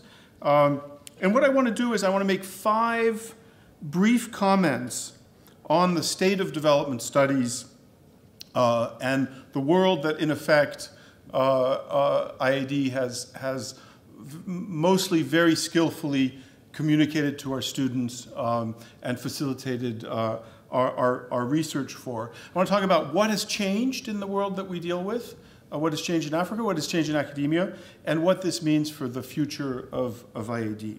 Okay, so 5 things. The first thing I want to say is, how has development studies evolved over the last 25 years? And I want to say that most of my 5 points are things have gotten better, but not all of them. I think that in the ideological context of what we study, the changes have been night and day, and generally in a good direction. I want to say that the first class I ever took on development studies, now that this was well before IAD was created, in the mid-1970s at an Ivy League, a conservative Ivy League university, the first course I ever took on development studies was steeped in Marxist and dependency theory, and it praised the Maoism of the Cultural Revolution as a possibly appropriate development strategy. It dismissed Taiwan and Korea in half a class by pointing out that these were sweatshop countries that were playing a comprador role in the international economy and could not be sustainable. The real model for development, the model African economy, was the Tanzania of Ujamaa. Okay. This was mother's milk to me. I mean, if there's a single class that led me to become an Africanist, it was this class. I'm a student of development studies and of Africa today, at least in some part because of this class. It's fashionable in academia today to criticize the Washington Consensus. And when I started graduate school, criticizing the Washington Consensus, criticizing the IMF and the World Bank was basically what Africanists did, all the time.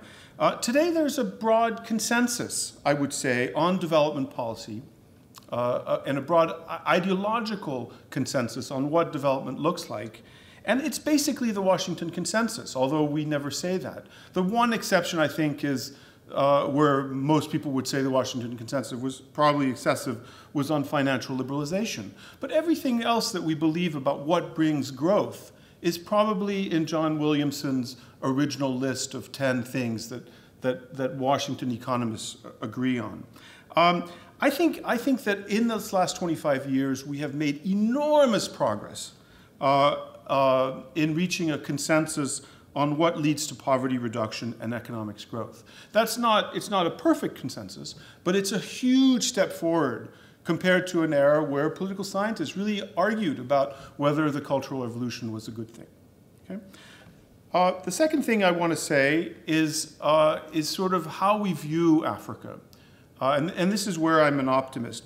25 years ago, Africa was mired in an utter economic and political failure.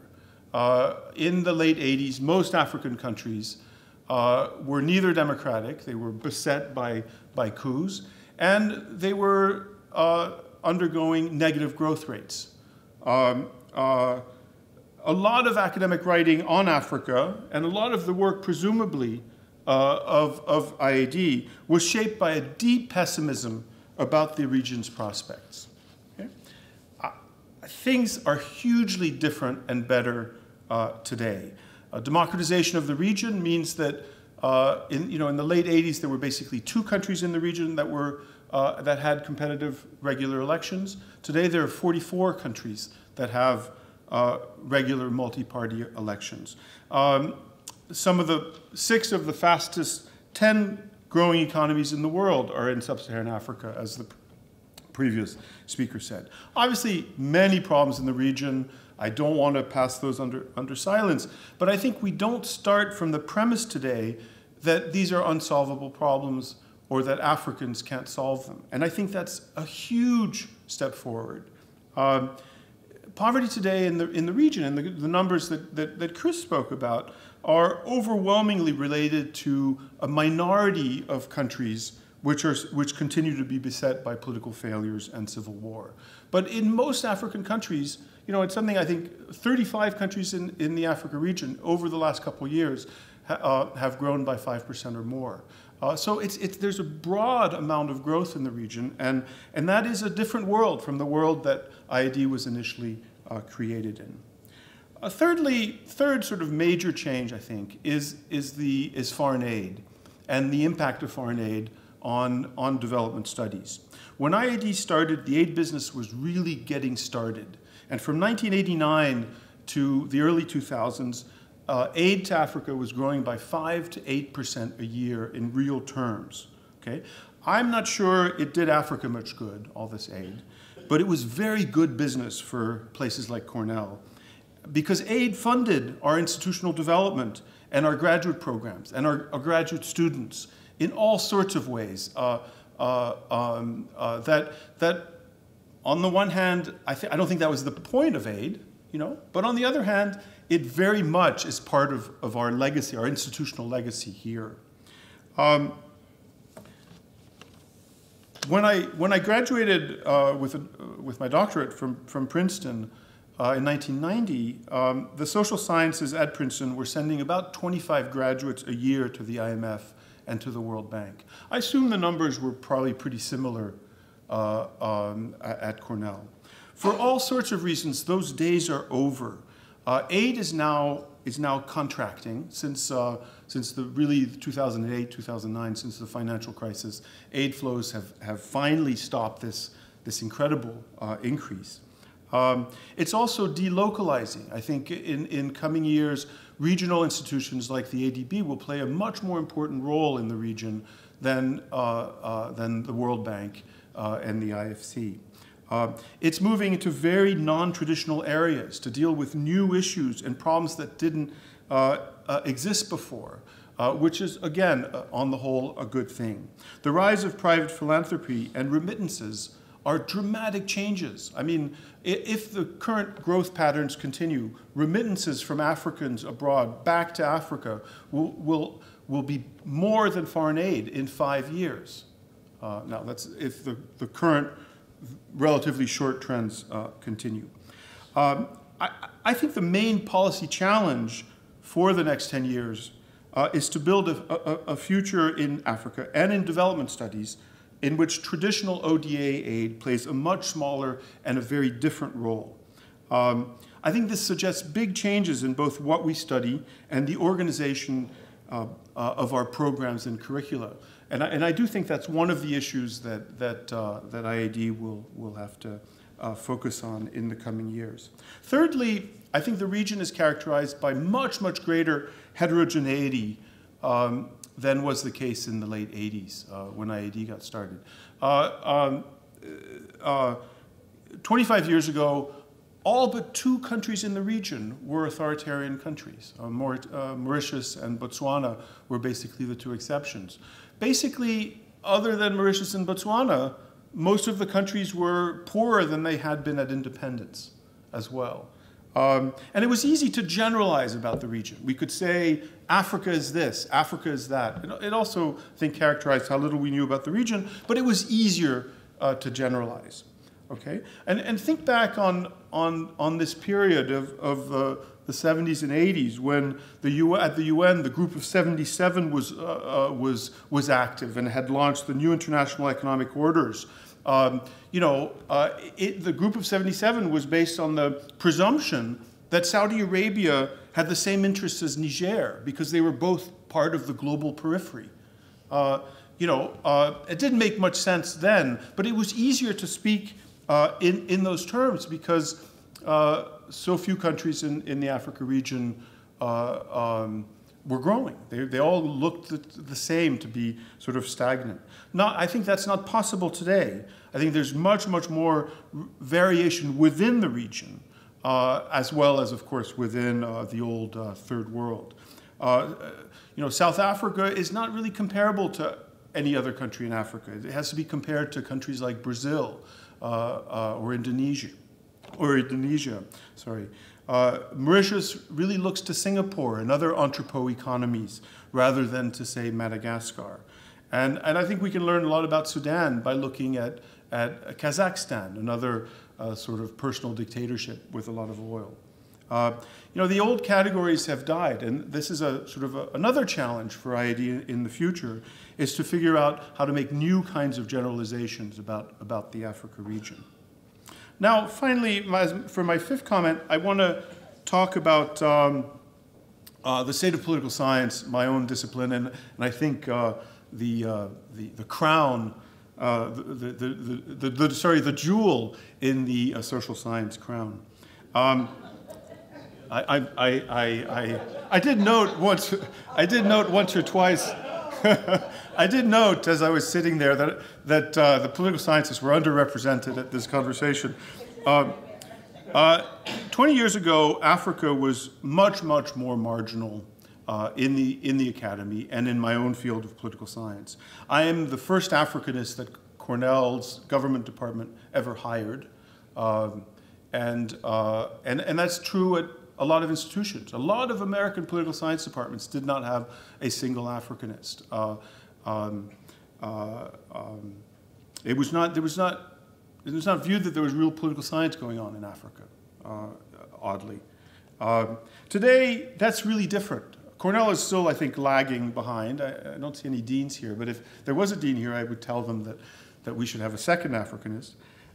Many of the really hot topics in political science today are topics in which Africa is front and central. And I'm talking about topics like identity, internal conflict, state formation issues, distributive politics, democratization. These are all areas in which political scientists are making, I think, really important contributions. Partly this is the result of new and better data, which allows political scientists to ask better and more interesting questions than in the past. I think of, for example, the Afrobarometer, which has brought surveys to Africa in a big and rigorous manner. In general, again, things are looking up if you're a political scientist. I think this is a very, very exciting time to work on Africa. I think there are two things to worry about, which I will finish with. One is where are the African political scientists? One of the really troubling realities is that African universities are producing fewer political scientists today than they did 30 years ago. I find this incredible, really incredible, and terribly disappointing. I do not see how we will replace the tenors in my field that I was reading in 1989. People like Claude Ake or Mahmoud Mamdani or Michael Chege or Jima Boadi or Tandike Makandawire, which I think of as a political scientist. I'm not sure why this is, but I think this is a challenge. I think it's absolutely, the IAD has contributed to trying to solve this problem. I wish that more scholarships would go to political scientists. But as Muna is always reminding me, it's in part our fault, mostly our fault, I think. But there's no doubt that this is one of, I think, of the real challenges of the future. I think it has to do with the decline of African universities, with other opportunities, maybe more profitable opportunities being available to smart young Africans. But I think it really is one of the challenges that, and I suspect it's true. I mean, for example, economists have specifically focused on this, and the AARC, in which both Chris and others of Cornell are involved, has done a great job of using the AARC to train new Africanists. But I think this is a thing that we need to worry about. The other thing that I worry about is the danger of scholasticism, which I think, and I define scholasticism as, sort of complicated, jargon-ridden debates about sort of minor issues that are largely meaningless to everybody except the cognoscenti within the profession. I think political science does a better job of avoiding scholasticism than some of the other social sciences. But I nonetheless think that it's a real danger. And there again, I think IAD has to play a real role. I'm not a huge fan of multidisciplinarity, I'm a big fan. It's mom and apple pie. Everybody loves multidisciplinarity. But I just think the discourse on how great it is tends not to recognize how difficult it is and how it's especially difficult in the social sciences, because the culture and the disciplinary sort of socialization processes in the social sciences pull us apart, unlike they do, say, I think in the humanities and in the hard sciences.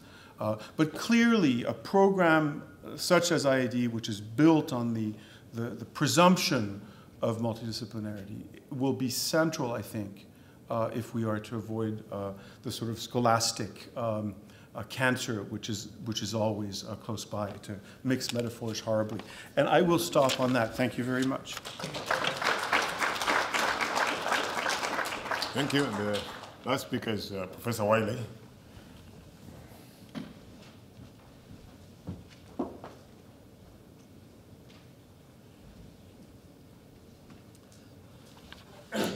Well, thank you very much for this opportunity, Professor Ndulo. First of all, I need to report to you, in the spirit of democratization, we've just taken a poll at the head table here, and the vote of the jewel of the social sciences is 2 for sociology, 1 for history, 1, and we'll leave it at that. So we'll see how much these political scientists really are committed to the nouvelle vague of democracy here. That's all right. The sociologists have cheated once again. Well, It really is a pleasure to be here on this beautiful campus for the celebration of the 25th anniversary. It also is another anniversary. It's my 45th anniversary of my first visit to Cornell in an African program here. And that was in April of 1969. And I don't know if any of you remember about April 1969. But on that occasion, a number of men of color with 2x4s in hand appeared from the wings on the stage. So I've been nervously watching the sides of the stage up here, which led to the founding of the Black Studies program at Cornell, which has joined a long list of distinguished African-American African Studies programs. But it is important for me to be here with my former research assistant, who, as I say, he did not take well to sociology, but he has distinguished himself in other fields. One of the nice things about visiting another place is, to use the Ugandan proverb, that those who never visit think their mother is the only cook. And I was one of the people that put together the Center for Advanced Studies of International Development at Michigan State. And in doing so, I came up with a list of topics that I thought that we ought to be, in advanced studies of international development, ought to be giving attention to. So in order to kind of do a non-biased panelist assessment of this program celebrating its 25 years, I sat down before I went through the website and looked at the publications and gave a list of topics that I thought, anyone who's on the advanced edges of studying African development ought to include in their program. And so with that list in hand, I turned to the materials of the IAD. And my first topic was need to spend more time on inequality and stratification in African development. And so one of the first things I came up with was an occasional paper by one Professor Van de Waal, who I think we all heard of, on inequality in African development. The institutional origins of inequality in sub-Saharan Africa is a very interesting paper that's dominated by history, by the way, as well as by economics. My second topic was the new role of the African diaspora and Africa's finances. And there was Professor Ndulo and Margaret Greco's publication on Africa's finances, the contribution of remittances. Then, as we heard this afternoon, we should be especially giving attention to gender and women's roles. And there was Professor Ndulo and Margaret Greco's Power, Gender, and Social Change in Africa volume. And then, as all of us would agree, I think, the role of democracy and linking to development, which has been a focus at Michigan State and there, lo and behold, was democratic reform in Africa, its impact on governance and poverty alleviation. And something I want to say more on just a minute, a need to give attention to security and civil disorder as they affect development. And there was Muna Ndulo's edited volume on security, reconstruction, and reconciliation, food security and agriculture policy, and there was Chris Barrett's long list of publications of his own, plus the Palgrave-Macmillan series on agricultural economics and food policy. And so I came to the conclusion that I really have to congratulate this center here as becoming probably the most distinguished intellectual center on African development in the United States. And so I think it really is quite a stunning accomplishment. If you look at the program for students, you look at the graduate studies, you look at the publications. So the very last thing on my list was, I wonder what they're doing with Dambisa Moyo's, our Zambian colleagues' piece on dead aid. And lo and behold, there was the special issue of the publication of the center on improving aid. So really, in my own list of key topics that one should be attending to, it seems to me that this center has been doing exceptionally well.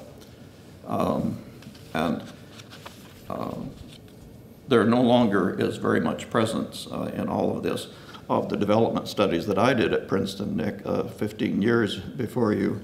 when it was all Marion Levy and Fred Harbison on modernization theory, where with their Harvard colleague, they thought that what Africa really needs is another boatload of Protestant missionaries to follow Weber's lead of the Protestant ethic developing there. So we have set that aside, and I'm happy that that has happened. I think we also should recognize that all the while this work on this developing program at the IAD has been going on, that your director has also been involved in founding the new Southern Africa Institute for Policy and Research with its Southern Africa Journal of Policy and Development and a new launch of the Zambia Social Science Journal, which alone, if he hadn't done anything else, would be quite astonishing contributions to the Africa development world and the like. So, however, having said all of that, I want to turn my attention to another theme about rethinking my own approaches to development.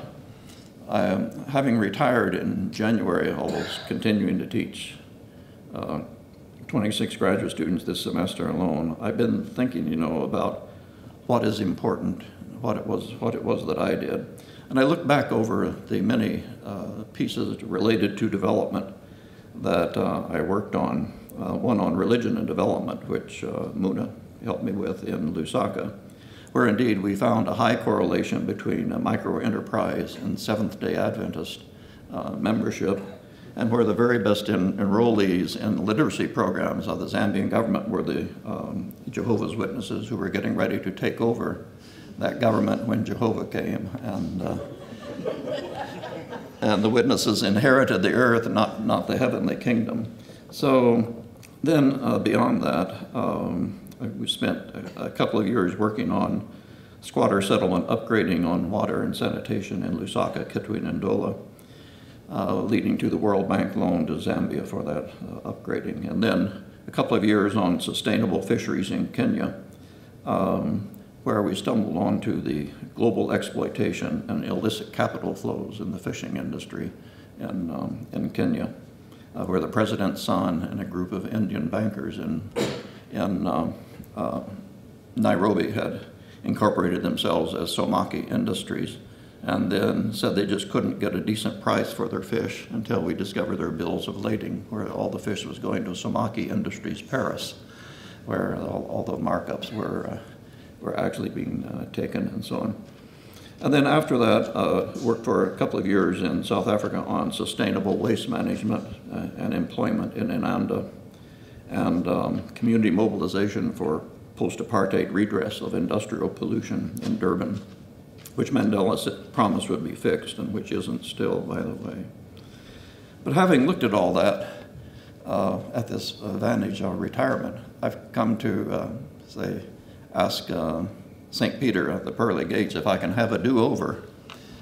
Could I rethink and redirect what it is that I have done all these years? Because I think these things made some important contributions here and there on African development, as do so many of the programs and projects in our universities that deal with African development.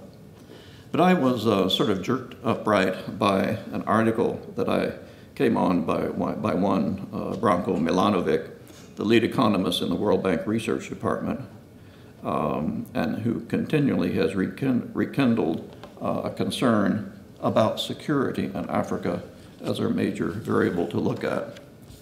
Milanovic said, during the past 20 years, the poorest countries of the world have fallen further behind the middle-income countries and rich countries. The median per capita income of the poorest was 0.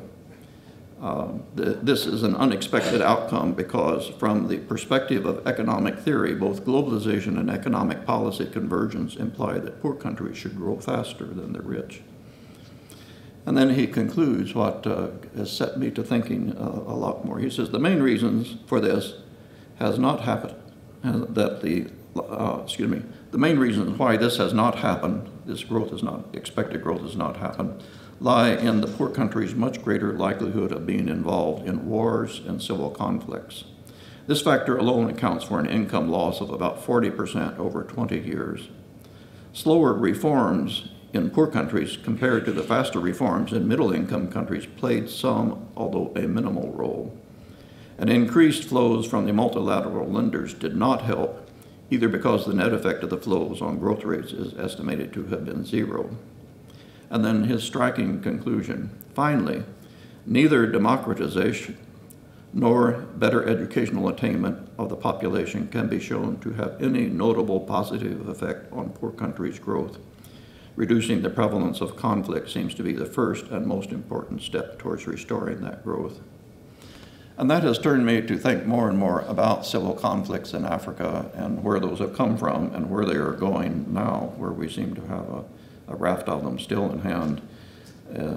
And that starts with, of course, looking at the policies of colonial military and police development and the technologies that the colonies introduced, such as the Gatling and the Maxim guns, and the legitimation of claiming power through military force. I'm in the process now of doing writing some chapters about the military and police in each of the major colonial powers. And it's quite striking as the impact that has on the society in a dozen different ways.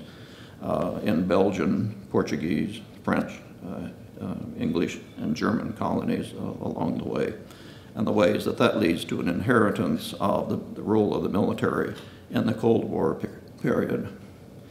And that Cold War period still has lingering effects on Africa's development, especially in places such as Somalia and the Horn in general, on the Congo and the Eastern Congo conflicts, which are the inheritance of Mr. Mobutu, who we and the Belgians installed.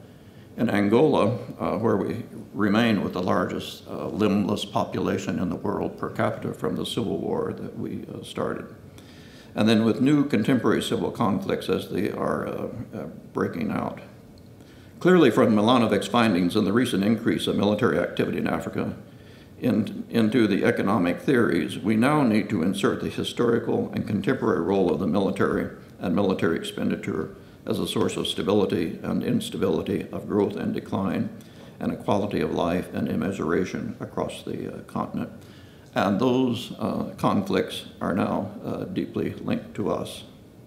It was brought home this morning with the Washington Post revelation that the Army officer who seized power in Burkina Faso, Lieutenant Colonel Isaac Zita, the former deputy commander of the Presidential Guard, who has emerged now, at least on an interim basis, as the country's ruler, was twice selected to attend counterterrorism and military professionalization programs sponsored by the U.S. government. In addition to that, of course, he follows close on the tails of General, now former Captain Amadou Haya Sanogo, a 41-year-old Malian military officer and leader of the 2012 coup against President Amadou Toumani Touré. He proclaimed himself as leader of the National Committee for Restoring Democracy. Sanogo also was involved in the arrest and resignation of the acting prime minister. And Human Rights Watch has said that Sanogo's forces have been implicated in serious human rights abuses, including torture, sexual abuse, and intimidation against journalists and family members of detained soldiers. As I say, this man 3 times to the United States for military professionalization training. This focus on military counterism and U.S. military presence in Africa reflects as well the other elements of that growing focus on our part, which has led to attention to training African militaries. The Dagger Brigade at Fort Riley, Kansas alone has more than 400 operations of training planned for Africa in the current year. And that's only one of the many military units. Simultaneously, the Africa Center for Strategic Studies at the National Defense University has just released in July plans for advancing military professionalization in Africa, with a 4-week program last April for African military professionals on enhancing professionalism, ethics, and leadership in African militaries. This emphasis on training to professionalize and create new ethics with the African militaries, ironically, in the Africa Center for Strategic Studies article in the web, which you can see, has a picture at the head of it of an African with his someone who's not quite clear who, with his arm pointing forward. It turns out to Pan-Africanism, and I finally Googled the image, and it turns out the image is of Kwame Nkrumah. And it's interesting that we are teaching ethics to the military that we encouraged to replace Mr. Kwame Nkrumah, and indeed the very man as a symbol of all this who we sent John Stockwell and the CIA to assassinate in Ghana unsuccessfully. So alongside of this is the explosion of U.S. special ops operations in Africa, the expansion of the proportion of personnel in U.S. embassies and consulates that are military, military actions in the Horn and especially Libya, with the disastrous consequences of the possible long-term civil war in Libya that some are predicting, and the distribution of a large amount of Gaddafi's former armaments across the Maghreb and even into the Syrian civil war. The decrease of funding of civil operations and planning capacity in the U.S. Department of State, which now has, with an estimated Department of Defense with an estimated 57% of U.S. discretionary budget spending. The Department of State has 1/200th of that budget to seek diplomatic solutions or to support a wide range of citizen involvement in African development. And across the continent now, in the face of African need, building a large series of fortress embassies that symbolize our wealth and our focus upon our own security rather than that of Africa. And all that is paralleled by the development of 4,000 new domestic security organizations in the United States in the last 7 years at the cost of $31 billion, with 850,000 new Homeland Security employees, the real employment generators in the U.S. And the continuing focus on U.S. aid to Israel and Egypt of about $5 billion annually, which exceeds the entire development spending of U.S. aid in the rest of sub-Saharan Africa. And for the universities here, I would note that this military explosion also is seeing an explosion in the number of military centers doing research on Africa at the very moment that the U.S. Department of Education's funding for African studies centers in the United States and fellowships to learn African languages has been cut in half, with now a new explosion of at the National Defense University, at the Air University in Birmingham, and a series of places, a real explosion of research on Africa, and in many cases providing a master's and other advanced degrees for military personnel to get their training from inside the military centers rather than in our academic centers. And all of that as a tremendous cost of about $1 trillion a year, which is more than the cost of the militaries of the entire world, not including Iraq and Afghanistan wars. So clearly, our own intelligent and sustainable development in the U.S. and African development is being undercut, I would argue, by the vast commitment to anti-terrorist programs at home and abroad. And it is not clear that the result is in any measurable long-term and sustainable security here or in Africa. So I believe that from all of this, that African and international development studies must add to its traditional macro and microeconomics models and all the other topics we've talked about, a new rethinking of the unilateralist security models that now dominate our thinking, planning, and national budgets. From unilateralism to recognition of our interdependence with other nations and of the urgency of building sustainable multilateral cooperation around seeking shared transnational security for all. By the way, one of the marks of which, as you may know, is that with the U.S. Decreasing our contributions to the World Health Organization, the epidemiological section of that has been hollowed out. And at the time of the Ebola broke out, there was one person remaining of about a dozen former experts on Ebola, all because of the decrease of the support of multilateral organizations, including about $260 million a year that the U.S. is not supporting for peacekeeping operations in Africa to deal with those residual conflicts that continue in CAR, Sudan, and elsewhere. So I want to argue that in development studies, we need to return to our historic American values of seeking solutions to the planetary imperative that protect the most vulnerable, which we have a lot of in Africa, as we've heard this afternoon, and shift from consumption to sustainability-oriented economics. We need to strengthen and advance the rule of law and cooperative global problem solving. We need to replace the fear-driven militarism that is driving our budgetary expenditures and our focus upon our own security with restorative approaches that heal those needy of the world. Thank you. On the paradox of growth and the persistence of poverty in Nigeria, the numbers that Chris mentioned are you've got a very, very rapidly growing population.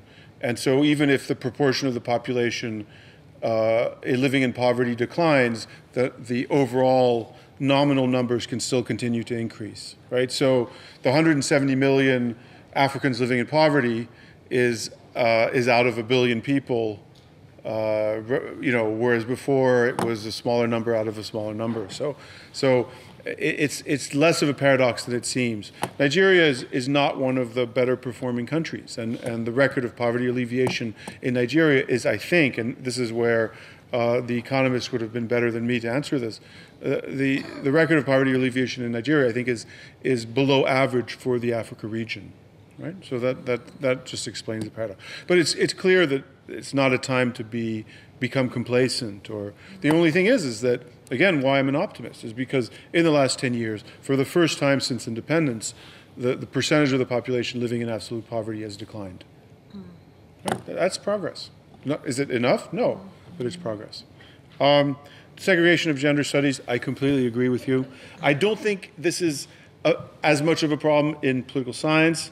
I think and one could cite any number of prominent, I think of someone like Ailey Tripp, who is both a prominent member of the profession, a prominent member of ASA, and a prominent gender specialist. So but otherwise, yes, you're right, and this is something we have to worry about. Similarly, on the need to engage African Americans, I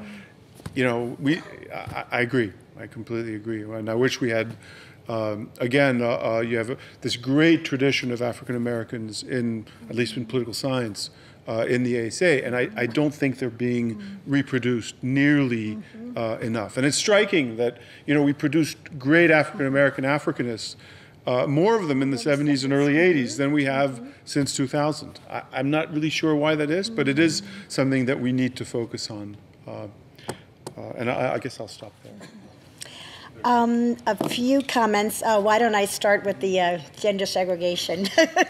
And I have to say, and again, partly it will seem as though I'm, if you will, echoing Nick's comment, except I'm going to make it for sociology. So to be very, very honest, not only in the American Sociological Association, where if you actually, if you were at meetings, you would find more integration of gendered topics throughout a number of panels, so you'll see more mainstreaming.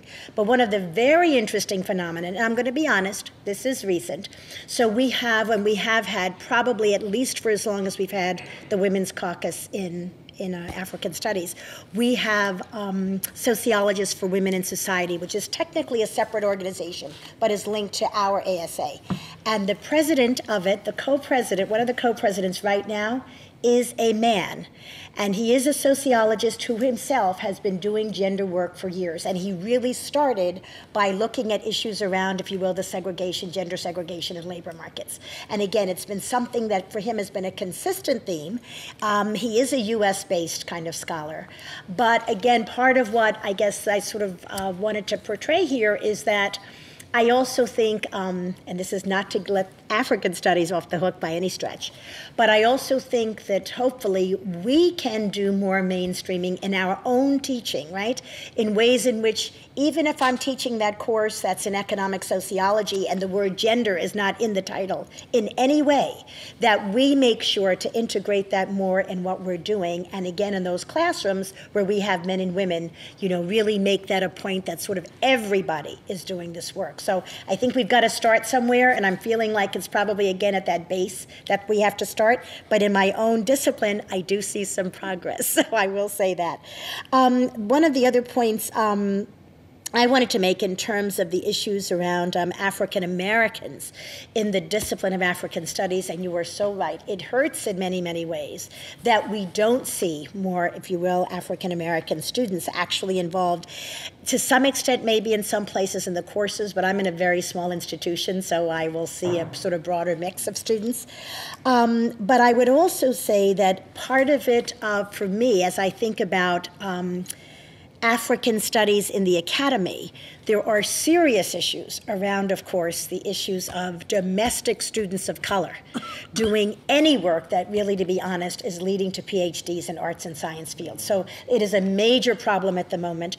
We have things like the Mellon Mays Undergraduate Fellowship Program, which is trying to insert itself into increasing the numbers, if you will, of domestic students of color who will go into a variety of areas in the academy.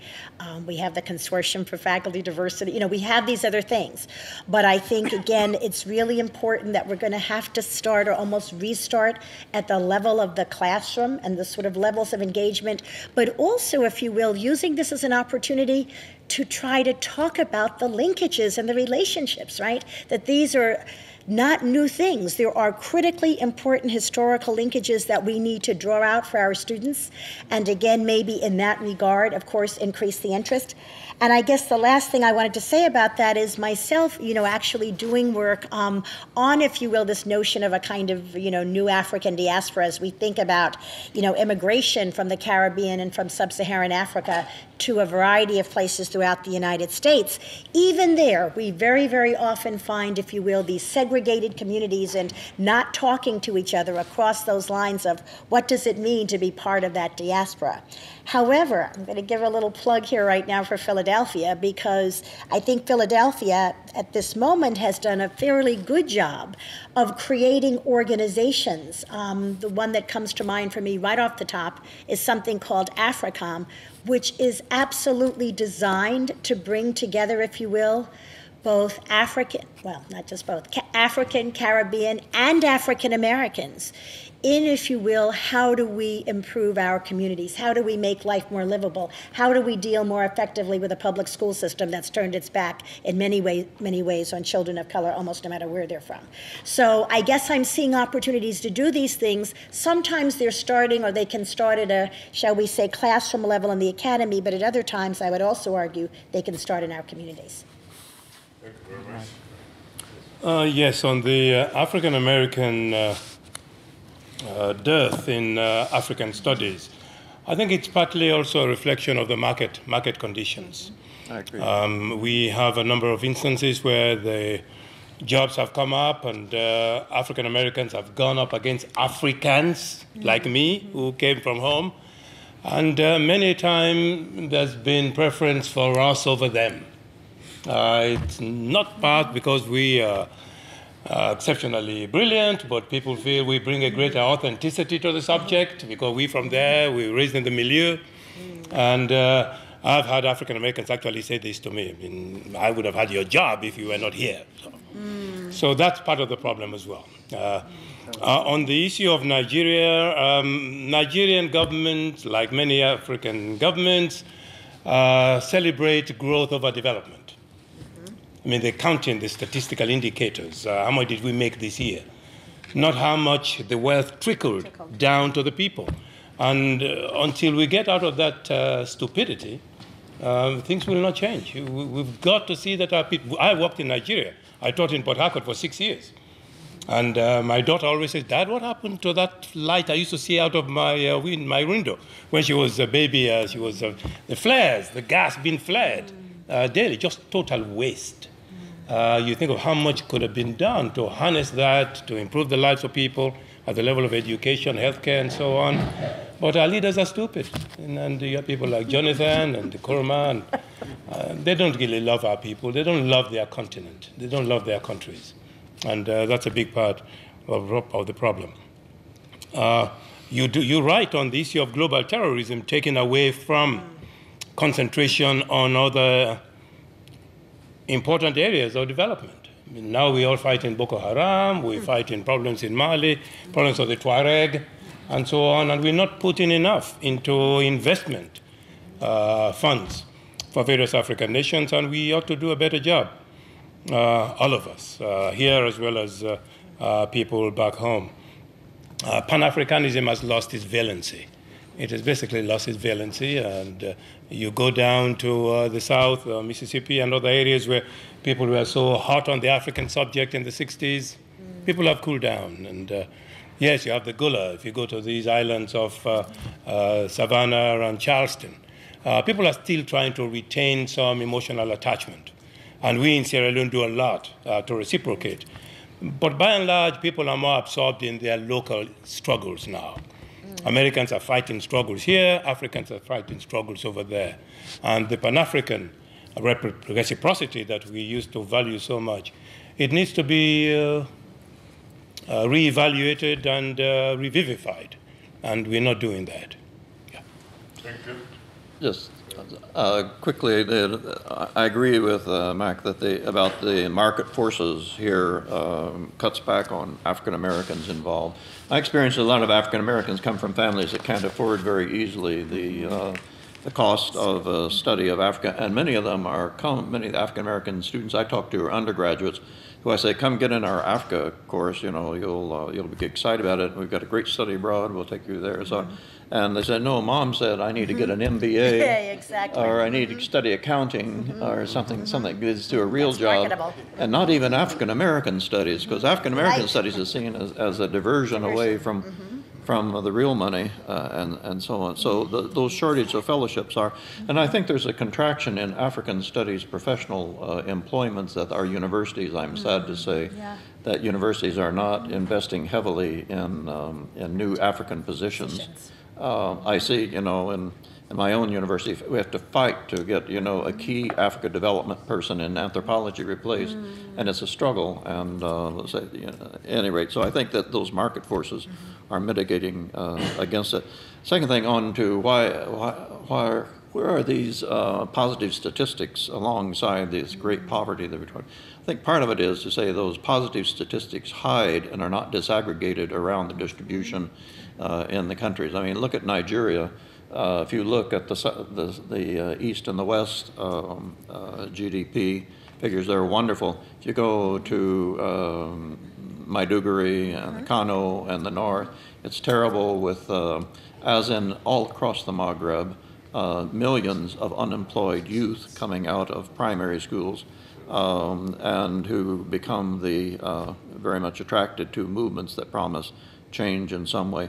The other thing that the statistics hide is, I was an astonishing figure the other day, there are 2 capitalists in South Africa that have more wealth than the entire community of color of South Africa combined. And when I go now and see these gated communities and up and down East Africa, in Kenya now, and exploding well, we see that those positive statistics do hide the distributional areas, which is another area. I'm hoping that Professor Van der Waal will follow his study of history of structural inequality in Africa with looking at some of these data about distribution. And finally, I wanted to say, where do we go from here? I think that until we get the fixation off of our homeland and African security, we're not going to be able to get attention on anything else. And in the meantime, we may see the lapse of programs we've counted on already. The Title VI program have canceled completely the Faculty Research Abroad program to renew the expertise of African scholars at the universities abroad. It's just gone completely. The number of doctoral dissertation research abroad fellowships out of Title VI also have declined. And we see similar declines in the SSRC and Mellon and other fellowships. So we're in a period when both there's this kind of negative feeling about terrorism in Africa, which must be everywhere, along with Ebola, I think is the image. And in that kind of setting, until we get this fixation off of terrorism, and get our government to go back to some of our traditional values of shared security that led us to the formation of the UN and lots of other multilateral institutions, I think we're going to have these same struggles. Thank you very much. Please join me in thanking the panel for this excellent presentation.